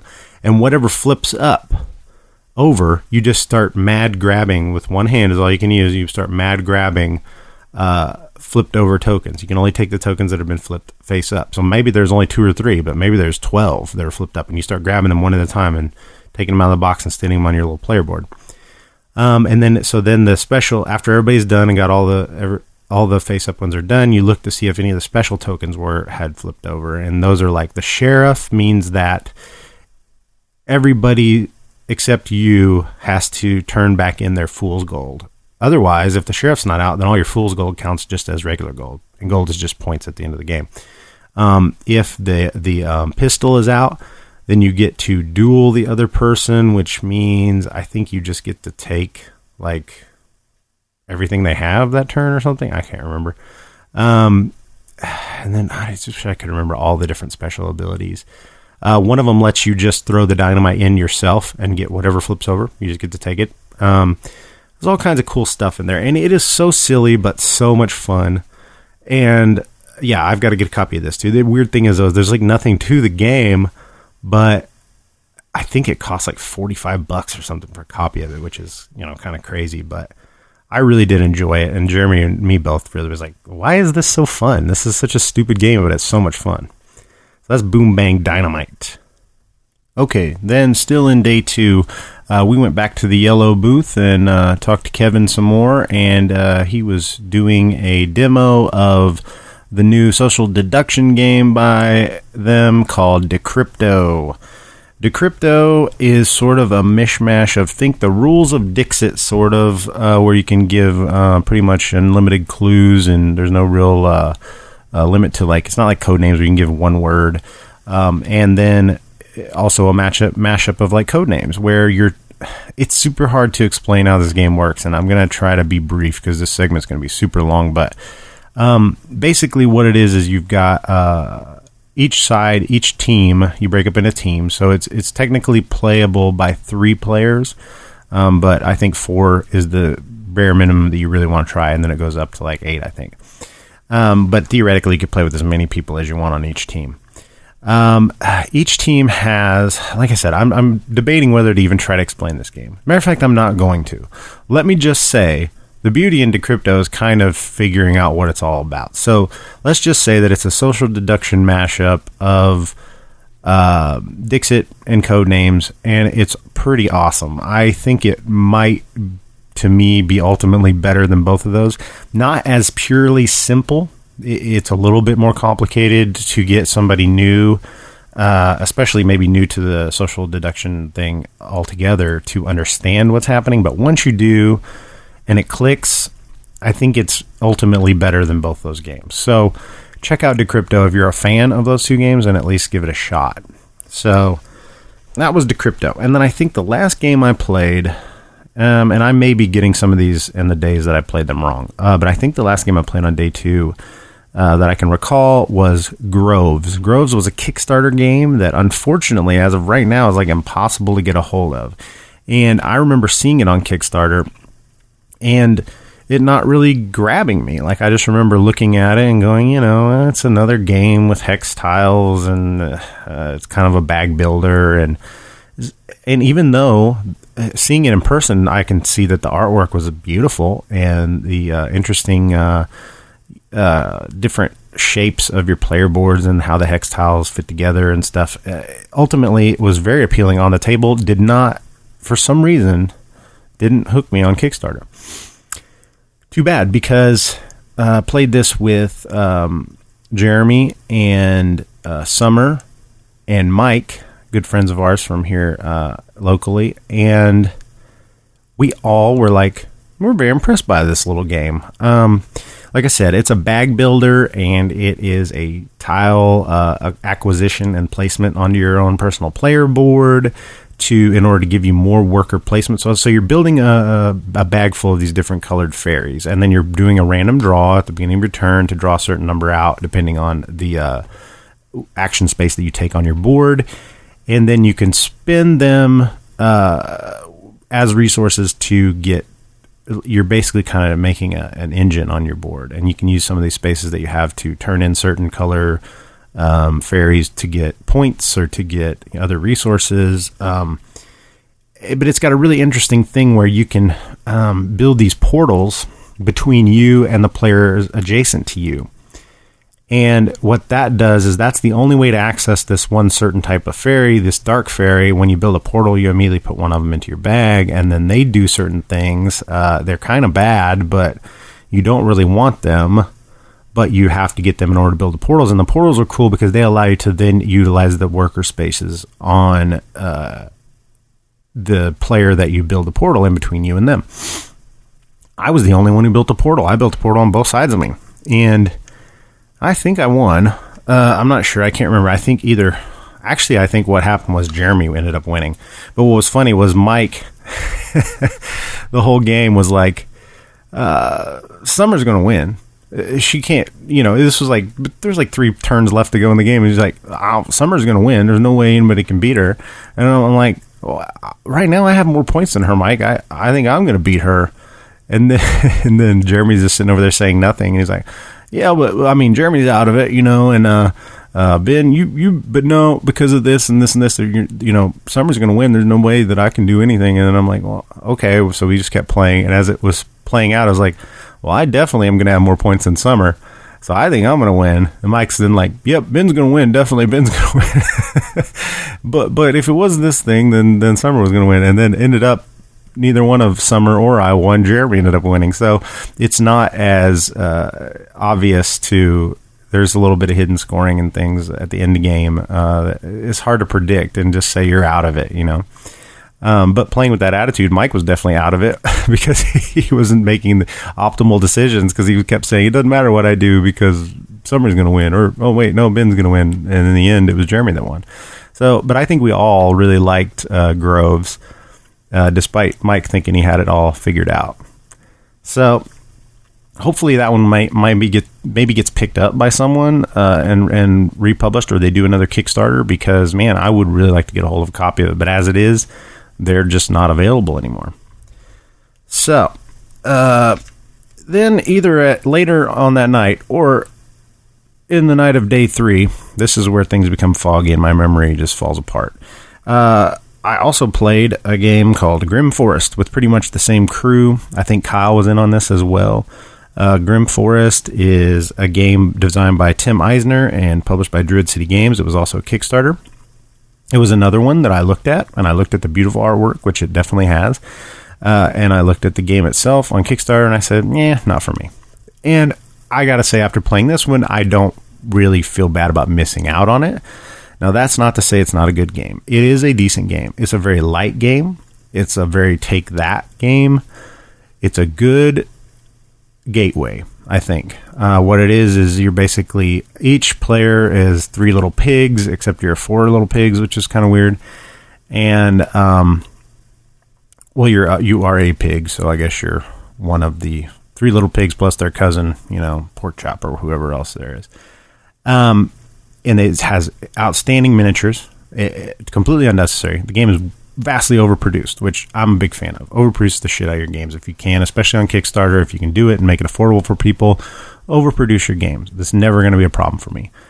So you got their little pig miniatures, and it's worker placement. There's areas out on the board, and they've got resources on them when they're hay and wood and brick. And that's what you need because you're trying to build your straw and your brick and your wood and your brick houses. First person to build 1 house of each type wins the game, or something like, maybe it's just 3 houses, period. And they can be of any type. And then the wrinkle that's thrown in to take that part is that you get character cards and you get special ability cards that you can play down that manipulate the rules. And it might say that, anybody who you play them face down on your turn, and then whoever, one might say, if you're at the forest with someone else, then you take all the wood and they don't get any, or something like that. And then your character ability, if you draw a character card, you play it down in front of you face up, and you've got that ability until you either replace it with another character card or somebody steals it from you, which can happen too. And they can be pretty powerful. Now that's one thing I will say, that like the balance of that was like, there were some that were definitely better than others, some that were like depending on what you were trying to do, were kind of worthless, and some that were just like so awesome you never wanted to lose them. But that's interesting because if you get a great one, it can be stolen from you. So, that's where the balance comes from, by not letting someone hold on to a great card for the whole game. So Grim Forest was cool. It was a good game. I don't need it in my collection. I've got plenty of lightweight Gateway games that I would rather play above it, but I did not regret my play of it. It was super fun. So that's Grim Forest by Druid City Games. And then I think it was day 3. Into the night, we, Rick from the Banana podcast and 417 Gamer founder and Moon City Con planner, fellow Moon City Con planner with me, was going to compete in the Battling Tops tournament. And I guess he's done this several times. And what Battling Tops is an old 80s game that after I saw it, I didn't really know what I was getting into. I knew what Battling Tops, the idea was, you got tops and you're spinning them, and then, it's just like completely random, but they play it up like it's WWE basically. But I didn't realize until we got in there to this banquet room they were playing in that I was like, oh shit, I used to have this game when I was a kid. This blue board is just like this blue plastic circle. It's actually a square, but it has a circle arena built into it with a little bit of a dip down in the center to make these tops kind of come together. And it's got these little spots on each side of the square. So there's 4 players at once that you put your little top into, and you wrap your cord around it and you've got a little circle pull tab thing that you rip it out. It's kind of like just like a top, and then they all shoot out of the side and go in the middle, and whoever's last man standing wins. It's a stupid game, but the spectacle of it was pretty amazing. Everybody had these luchador masks on, and we're taking it way too seriously. I don't think they were. It was all tongue in cheek. But just for an example, okay, there was a tournament going on. Now, the interesting thing was there was a lot of kids in here. This is what's fun about, I think, this in general, because as I was a kid, this was not out of the ordinary for me to be at a party where people are drinking and adults are acting stupid and having fun. That's totally normal to me, but you don't see it as much anymore, especially out in public. In this place, there's plenty of kids there, all the way from, 6-7-year-old kids to teenagers. And it was an open bar, or not open bar, but a cash bar. And there were definitely ruckus and drunken adults doing stupid things right alongside these kids. And the kids were definitely acting more mature than the adults. But here's for an example. Here's what went down like within 5 minutes of me walking in this room. There was a tournament going on a board in which there was like a 35-year-old mother of 3 with playing, and she was just in her plain dress, looked like a soccer mom. There was a 6-year-old, a little girl with a ponytail, looking like a normal 6-year-old little girl. Then there was a dude who probably weighed about 250 pounds in a wife beater with a luchador mask and a beer in each hand. And then there was another fellow in like a black trench coat and a painted face. It probably tipped the scales about 300 pounds. And they're all playing, and they're all just trash talking each other, and the little girl's giving the stink eye to these big dudes. And they played it down, and it was end up being last man standing between the dude in the wife beater with the luchador mask and the 6-year-old girl. And she had pretty much been beating everybody down, and she was doing some trash talking of her own. Anyway, let's just... long story short, the big guy wins and then rips his shirt off, his wife beater off, exposing his corpulent self to all involved, and lets out a bestial cry right into this little 6-year-old girl's face. And, my little 9-year-old girl probably ran screaming at this point, but this girl took it all in stride and laughed at him and thought it was great. That is what you get at a Battling Tops tournament.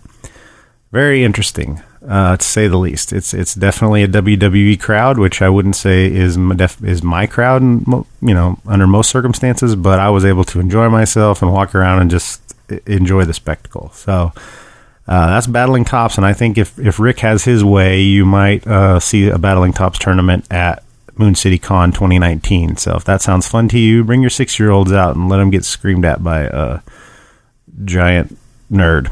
All right. So that was the end of one of the nights. I don't remember, day 2 or 3. And then on day 3, I do know, at some point in day 3, I played a few more games. I'm going to have to try to speed this up because this segment's going to go forever.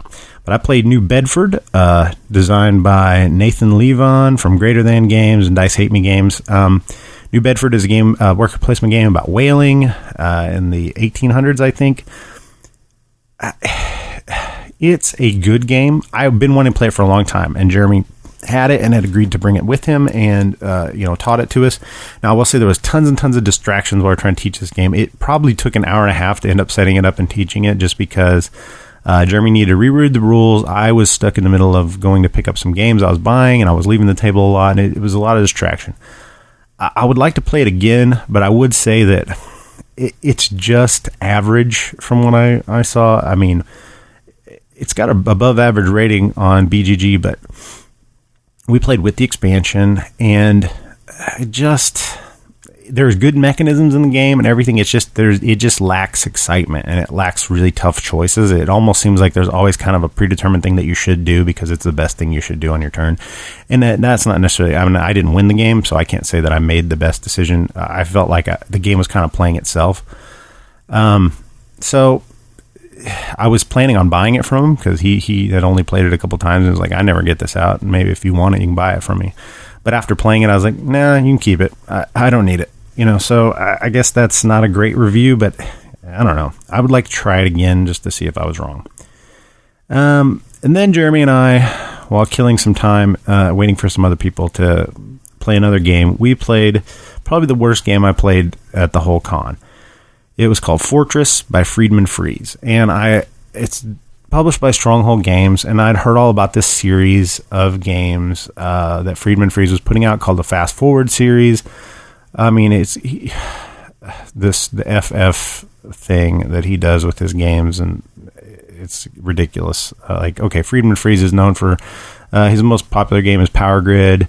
He also made Copycat and 504, and he's made this new series of games called the Fast Forward series, where basically the idea is there's no rule book. They're all card-based games, and you just open the box up and it just starts teaching you the game by flipping over cards. And this has been done in a lot of different games. Most notably lately that I've played was Fog of Love did it. There was a tutorial that was built into the beginning of the game in the deck of cards, and you just played them in order, and it taught you the game, and it worked perfectly. In this game, the game is learning the game, which it takes the worst part of board gaming, which is reading the rule book, and turn that into the game, which ultimately is just a terrible idea. Because what is reading the rule book except boring most of the time? And that's what this game was, boring. It's like, it was just do this, do this, do this. Okay, now that you know how to do that, restart basically and do this same thing, only add this one rule in, and then do this and add this other rule in. And it was over and over and over, and the whole time you never know what the end is. You don't know what your point is. You don't know how to win the game. You don't know why you're doing what you're doing. And it's ostensibly like a fort tower defense type thing, but in the loosest sense of the word. And Jeremy and I both, after playing about 2 rounds of this and seeing that it was just going to keep going in the same fashion, we're just like, yeah, we don't need to play this anymore, right? We're done with this. And we just put it away. I mean, it was the silliest waste of time, I think, that I've played in board gaming in a long time. And I am not a harsh critic. I can usually find something to like in every game.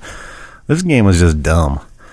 I've heard people review it kindly and some of the other games in that Fast Forward series, but I'll tell you what, that playing that one game has turned me off from the idea of wanting to try any of the other ones in that series, because it was just so pointless. If the whole point of this series is to learn the game as you play, that's interesting. But if learning the game is all you do, and by the end of the game all you've done is learn how to play it, and then you just reset it and learn how to play it all over again, that doesn't sound like a good game to me. So, thumbs down on Fortress from Stronghold Games and Friedman Freeze for me. Sure, there are other games that I'm forgetting about. Absolutely no, there are. But I'm going to go ahead and skip on to day 4, where I know that I only played one game.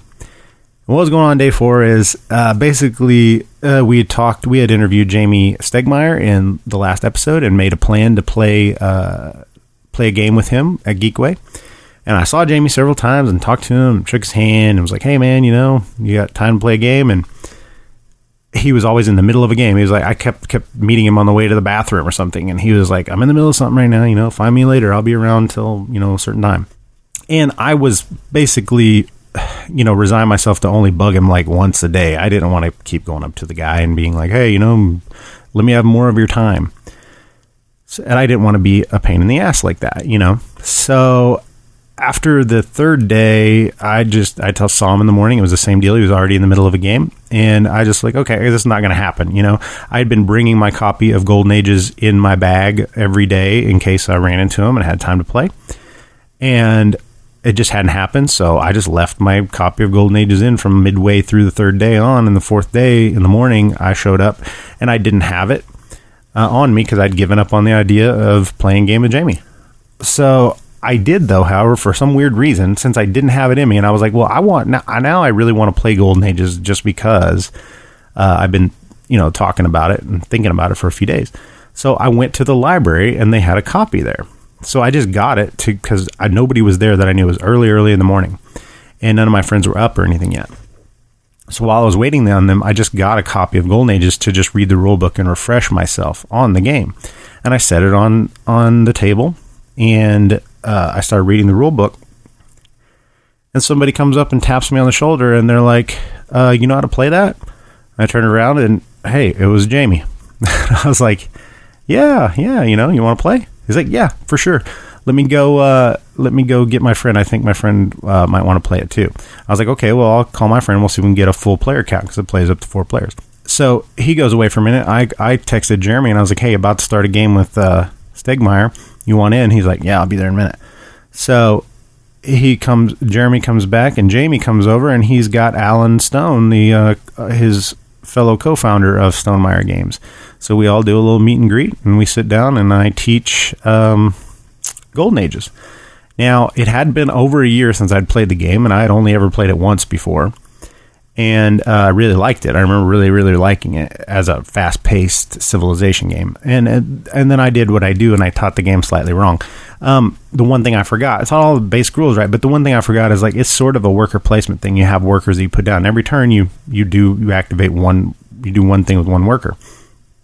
And you're viewing multiple different choices of what you can do with that worker. But the one rule you need to do is you need to lay that worker down after you do something with them. And that's the one thing I forgot to tell everybody. But within the first round, Jamie realized, well, that just kind of means that I could keep doing these actions over and over and over because I can do it with any standing worker. And I was like, yeah. At first I was like, yeah, I think you can. The only thing that will stop that is... And then he was like, that seems weird. And then I was like, oh yeah, I don't think that's right. So I looked at the rule book, and in my defense, it only says it in one spot, in a tiny little spot next to a picture in the rule book, but it's a very important part of the game. So as soon as we got that down, the rest of the game flowed perfectly. It was a pretty tight game. Alan was really cottoning to the idea of the engine building in that game, and he was getting some points, generating actions working together really early. And Jamie kind of came from behind and caught up, and I was doing terribly early on. But I knew how this game works, and you can really build up for some big stuff at the end if you do your tech tree right. So I was trying to get my tech tree built up to where I could start scoring a whole bunch of points real fast, and that's what happened. I went from last to second in the third era of the game. And I think in the end, with final scoring and everything, it ended up being Alan winning, and then Jamie second, me third, and Jeremy fourth. But throughout the game, you could see the wheels turning, and Jamie told us that he is designing a civilization game right now and wants to keep it. He wants it to be an epic game, but not an overly long game.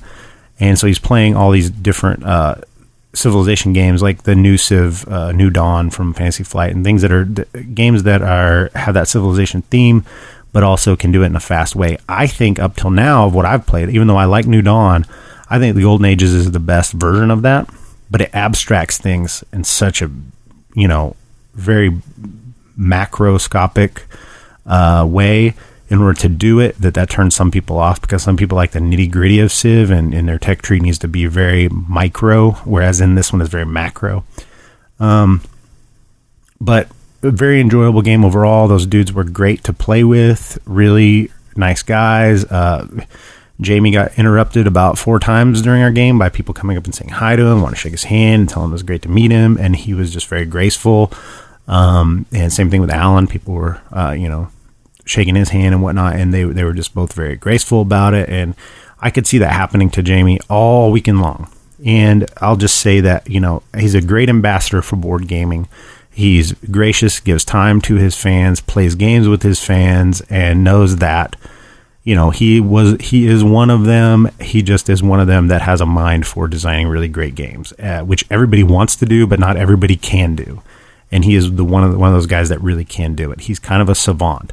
And now, after seeing how Alan's mind works and knowing how they're talking to Jamie about how their company is set up, Alan is very good at discerning what a game is about at a glance. He can look at the mechanisms of a game and determine whether that's the kind of game that Stonemaier needs to be looking into, and probably really helps with the development of some of those games. So the two of them together are a good team.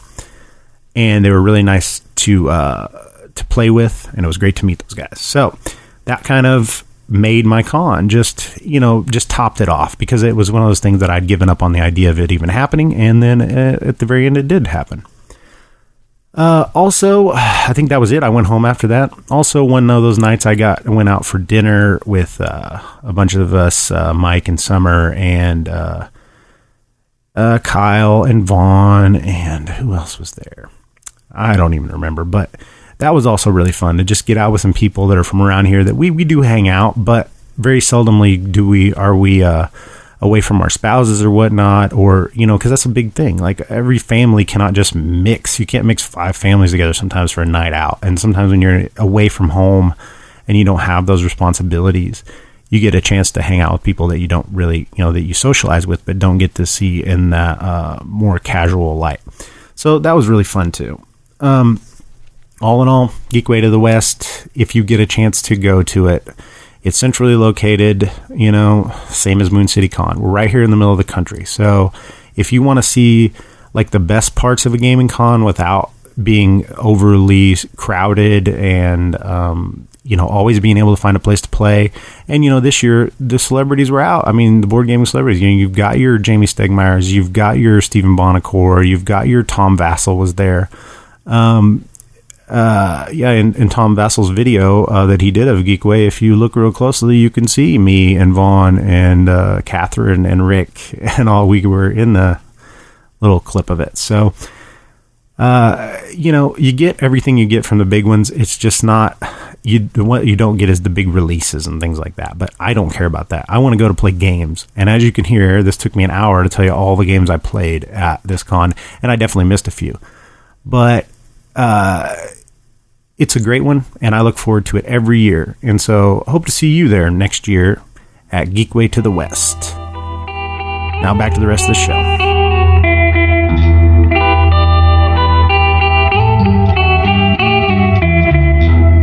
And we're back with the Meepleofmadness Music Minute, the slowest minute of music you'll ever hear, because it's going to take much more than a minute.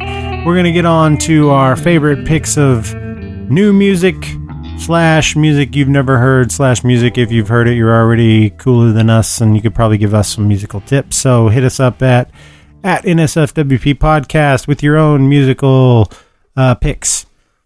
We're going to start out this week with Leeandra's pick.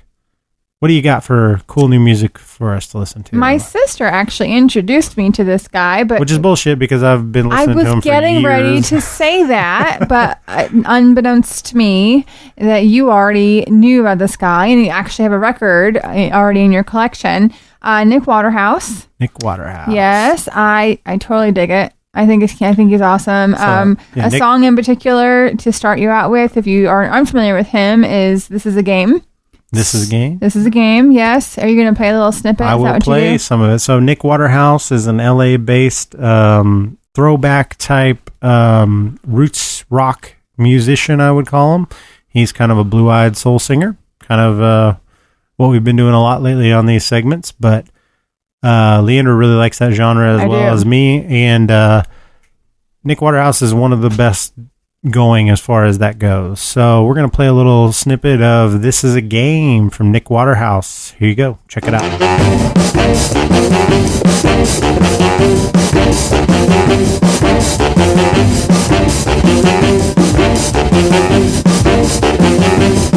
Well, this is a game. I wish it wasn't so.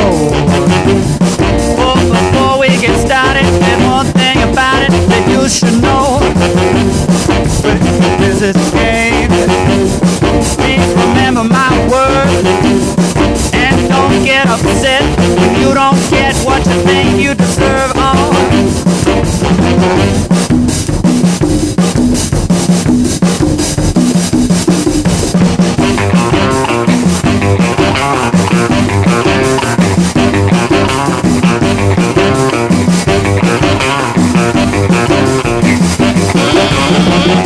All right, we're back. That was Nick Waterhouse with "This Is a Game." So what is it you like so much about him and that genre of music, man? I like that I can bebop around to his music. Oh, like, you can bebop around with baby. the beboppinest of the beboppers. Thanks, baby. I like the feel of the music. I like the groove to it. I just like it. I enjoy it. I agree. I like the groove and the feel and the beboppiness. You can't help but, like, when you're listening, you do. You got to move a little. Move your shoulders. I like him because he employs that kind of big band, small band sound. Like he's got a big band sound with a little small band, so he incorporates a few horns that make it sound way bigger than what his band actually is, which is cool. You know, it's mostly just a drum, guitar, and bass band, but they'll bring in like one trumpet player and one some other sort of woodwind or whatnot and make it sound like a giant, huge band, you know, and that's pretty cool. I think that's nifty. What do you got for your list? So for my list, I'm very excited because from the beginning of this is the kind of band that I've always wanted to highlight. Like Patrick Sweeney was one of the guys that I wanted to get out there in front of some people that hadn't listened to him. Very passionate about guys like that. And then this band also should be heard by everyone. The band's name is Chicano Batman, which is the greatest band name of all time, bar none. I don't give a fuck. You can play all the games you want of combining your porn name with your first animal, with your first street that you lived on. I don't care. You're never going to come up with a better band name than Chicano Batman. They're a Hispanic roots rock band, psychedelic rock. They're from LA. That's not anywhere near really explaining what they are. They got a bunch of Hispanic dudes that are playing in the band. Okay. There you go. Hence the name Chicano Batman. I don't know where it came from. You have to go read some interviews with them or whatnot. But they are basically new age, throwback, psychedelic, hippie, Hispanic rock. So I would throw them in the vein of like the 13th Floor Elevators or like, you know, some sorts of Pink Floyd, but much more mellow. Like, they're a very mellow, upbeat, and just really good. Mellow and upbeat. I feel like those are contradictory descriptions. They sort of are, but they're not. They're like think about chilling out at a park, having a good time, throwing a frisbee around, smoking some weed, and getting along with the whole family. There's literally a song they have about that. Oh. It's called, I don't remember, but there's literally a song they have that's about getting high at a picnic and with all your relatives, which is exactly the feeling that this band gives me, you know? So, you should definitely check out Chicano Batman. They've got, their newest song, I think, they kind of had a little bit of a minor hit with a song called Black Lipstick. And that's off their newest album, called Freedom is Free. And I'm going to play a little track off of that album also, but it's called Passed You By. It's the first track on the album, and it really sets the tone for it. And you literally could just turn this one on and let it play. It's such a good album. So this is Chicano Batman, Passed You By.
We're back. That was Chicano Batman, Passed You By, and that wraps it up for our Meeple of Madness Music Minute. If you liked any of these artists that we showcased today, go check them out. You can go check them both out on Twitter and YouTube. Just search Nick Waterhouse or Chicano Batman and patronize them. Buy their stuff. Buy their music. Let them know that you appreciate what they do. That's what it's all about. We want more good music made, not less. So, now let's move on to our final segment of the episode. Everyone's favorite IR.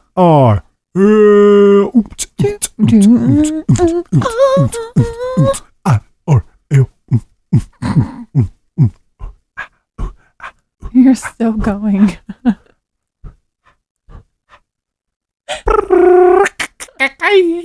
Okay. You scared Max. Max jumped.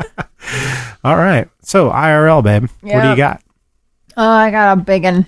A biggin? A big one. Me too, but I don't like to brag about it. Oh. I got back from China. I went to China between recordings. Finally, goddamn, we didn't think you were ever going to get back. So I got, all right, so I don't even know where to start. Let's hit the highlights. Highlights. We were there during a typhoon. Okay. They don't believe in turn around, don't drown. Mm-hmm. They believe in go faster. We literally saw people riding their bikes where the water was up to their knees on their bikes trying to go through.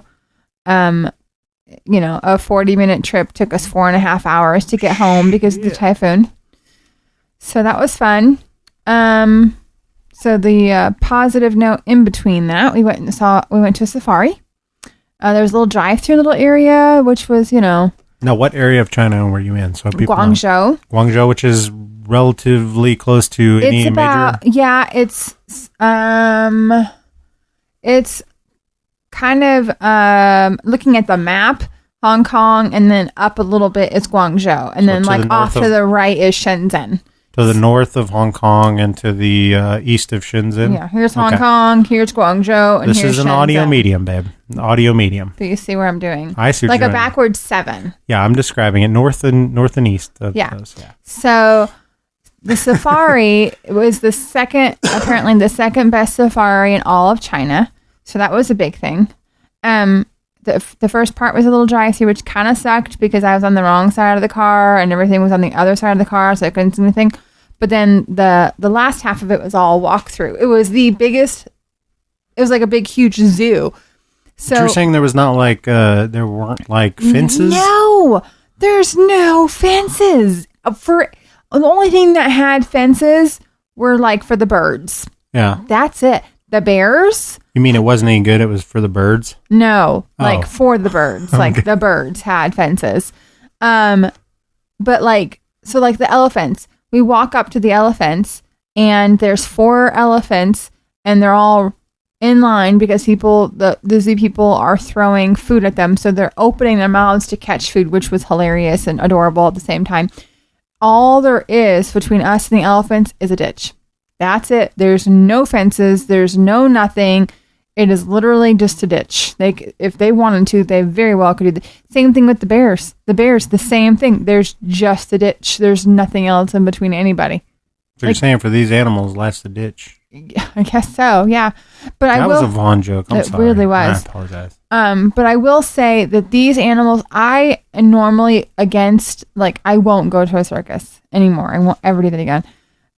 Zoos kind of usually hurt my heart a little bit. But these animals were so well taken care of. So you're saying you went to the place in the world that has the lowest human rights standards, but they do better with their animals? That's hard to believe. are wonderful to the animals in the safari. Like wonderful. That's good. They, at least on the surface. At least on the surface, like their habitat that they lived in was really way better great. Than most. Really, just really zoos extraordinary as far as making them feel like they were at home. That's cool. Yes, and so that made my heart happy to see that. So the other cool thing I did while I was over there, which Ben said we actually have one here, which I didn't know. A vendor took us out for the evening to go sing some karaoke in China. It was something that Tabby and I, the girl I went with, we always wanted to do, and we haven't had a chance to do it yet. So they took us, and I didn't know this existed. Here, you go to sing karaoke, and you're in a bar with, 100 other people, and you have to put your name in the pot, and then you just draw it, and then you maybe get to sing like twice in the whole night. You're singing in front of everybody. And you're singing in front of everybody. Yeah. There, you get your own room, which is pretty. Because honestly, this is what I was telling you earlier. Like, I could be butchering this, but I'm pretty sure that it was either the Japanese or the Koreans that came up with karaoke in the beginning. It's brilliant, and that was the original setup for so if you go to Japan or Korea or anywhere like that, that's how karaoke is done. There's no such thing as the way that we do it here, where you just go into a bar and sing in front of everybody. You always have your private room. That's how it was started. It was a private room, so there was about 6 of us total, 6 or 7 of us. The place was called KTV. And you literally get your own room with your own couch, your own table, your own TV, and your own karaoke system. And your own waitress or and whatever. Your own waitress, and they, bring you whatever you want, and you can just sit there and sing with they had a little dice game on the table. And so Liar's Dice, right? Yeah, Liar's Dice on the table, and which I refused to play. They asked me, I was like, oh no, I have 9 days of no games. 9 entire days with no games. I'm not playing. And I'm like, way to go, babe. You had a chance to play, an indigenous style game in China and talk about it on the podcast. She's like, nope, not doing it. Nope, not doing it. Even Took 9 days off. We already know that game anyway. So we do.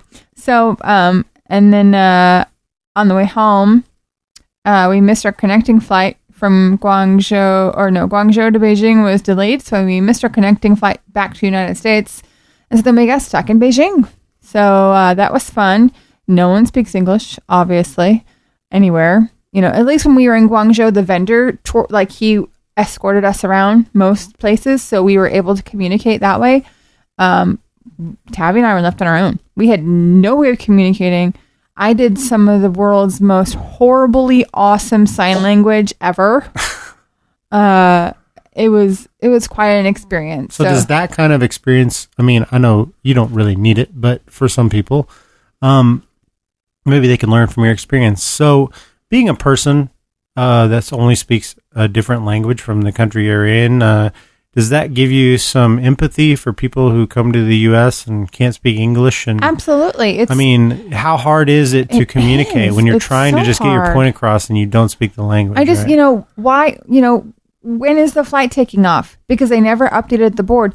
Just that question. I'm pointing at the board like a fucking moron, you know what I mean? And putting my hands up, trying to motion Dumb question, and the boy, he's just looking at me and smirked and turned the other way, 'cause he, so I was obviously, I'm the foreigner. They had there was just no way of communicating. And, even the simple things like trying to order food, nothing is in English, obviously. And so I'm looking at pictures at this McDonald's and I'm circling the picture, and I ended up with, instead of French fries, somehow by circling, I ended up with a spicy pork cutlet as a side to my spicy chicken sandwich instead of French fries. How the fuck did I just do that? I don't even know what happened. But isn't that interesting? And then to be a person, and what's interesting is because most places you've went before, in China, even in a foreign country that far away, as close to where you were as you were, everybody speaks English. Hong Kong, every sign, everything is in Chinese. And isn't that great when they cater to everything that English. You want to do? Isn't that how much nicer is that? And then in the U.S., it's if you put things in Spanish or whatever at a grocery store or whatever, people get in an uproar and why are you putting everything in Spanish? Why are you going to people? But they recognize that there are so many tourists from, that speak English that come to Hong Kong. So that's what they do. Same thing. It's like if your clientele speaks another language, cater to your clientele. Absolutely. It just makes sense. It does. It does. And it makes sense that we have Guangzhou's not a tourist attraction place. So we were fish out of water there. Oh, it's interesting. It's even though it sucks, it's a good... in Hong Kong, you just get mixed in because there's so many tourists. Everything's in English. It's not a big deal. It's literally like New York on steroids. Guangzhou and Beijing, totally opposite. But it's kind of a good, life in a fishbowl lesson. It is, to see. And it makes you empathize. It makes me, like we've got a lot of Hispanics that come to our area, and I'm glad that we have stuff in Spanish for them to be able to read, and we don't have enough of it. We really don't. I mean? We really don't. So and it makes. And I was actually telling Tabby, like, this experience makes me feel like we should teach our daughter Spanish. Yeah. Like, she needs to take Spanish classes because it's just, our community, especially, is very populated with Hispanics, and she would benefit for it, not only for communicating, but her employment too. You know what I mean? Like, but it's also just nice for someone to be able to hear familiar voice when you're out of water. It's nice, and you want to hear something that comforts you. Like when you go to a place and you're in the middle of China and somebody finally speaks English, you're like, thank God. You have no idea. You know what I mean? Yeah, we were in Beijing and I was in Guangzhou, and the flight was delayed. This little old Chinese lady had a little walker. And she heard me and Tabby talking, and she looked over at us, and she spoke English. And she's like, I'm on my way back to Indiana. I was like, oh, you can speak English. And so then she kind of translated what was happening with the flight. Isn't that fucking nice? Yes. You know what I mean? Just that, let that be a lesson to everybody. Yep. Just a little tenderness away from where you're at. Can help when you can see someone that's obviously in distress and has no way of communicating, period. That little old lady, of all people, I would have never thought she was the one that was going to be able to help us, know. And so for the 4 hours that we were delayed, she was the one that was keeping us in the loop of what was happening and when our time was. And that's awesome. Yep. That's amazing. Yep. So just let that be a lesson to y'all. Like have a little love and a little tenderness. That's right. And I really think we should somehow get Lily some lessons. I think that would really benefit God they her. have Spanish in this But school. they don't offer it until you're in high school. Well, they never do. But that's what I could teach her all about how to order a burger in Spanish, man. I know. It's just like you just say, "Hey, cuando hamburguesas." Angel's gonna listen to this and he's gonna tear this apart. Mostaza or mayonesa? Lechuga o no? Papas fritas? Yes? Oh, God. See, it's been a long time. Yes, that's not Spanish. That's English.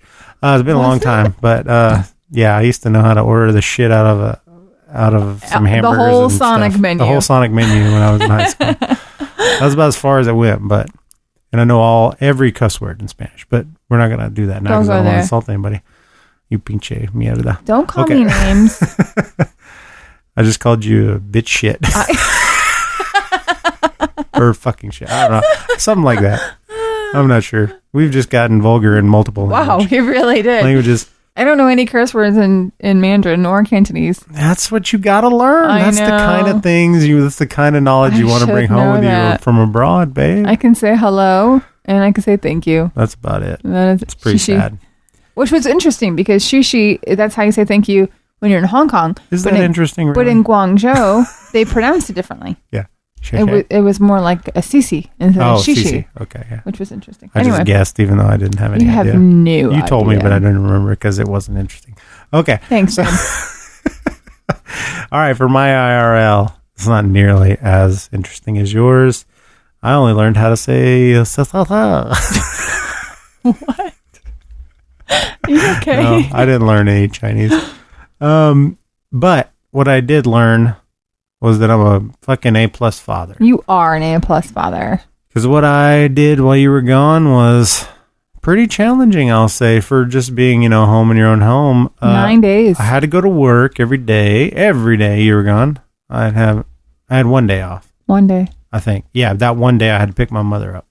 So while you were gone, I injured my shoulder somehow. Don't really know how. Kind of slept on it. Had like a crick in my neck one day, and then went to work and like was picking something up and twisted wrong and like pulled my shoulder bad. Like something went and just went.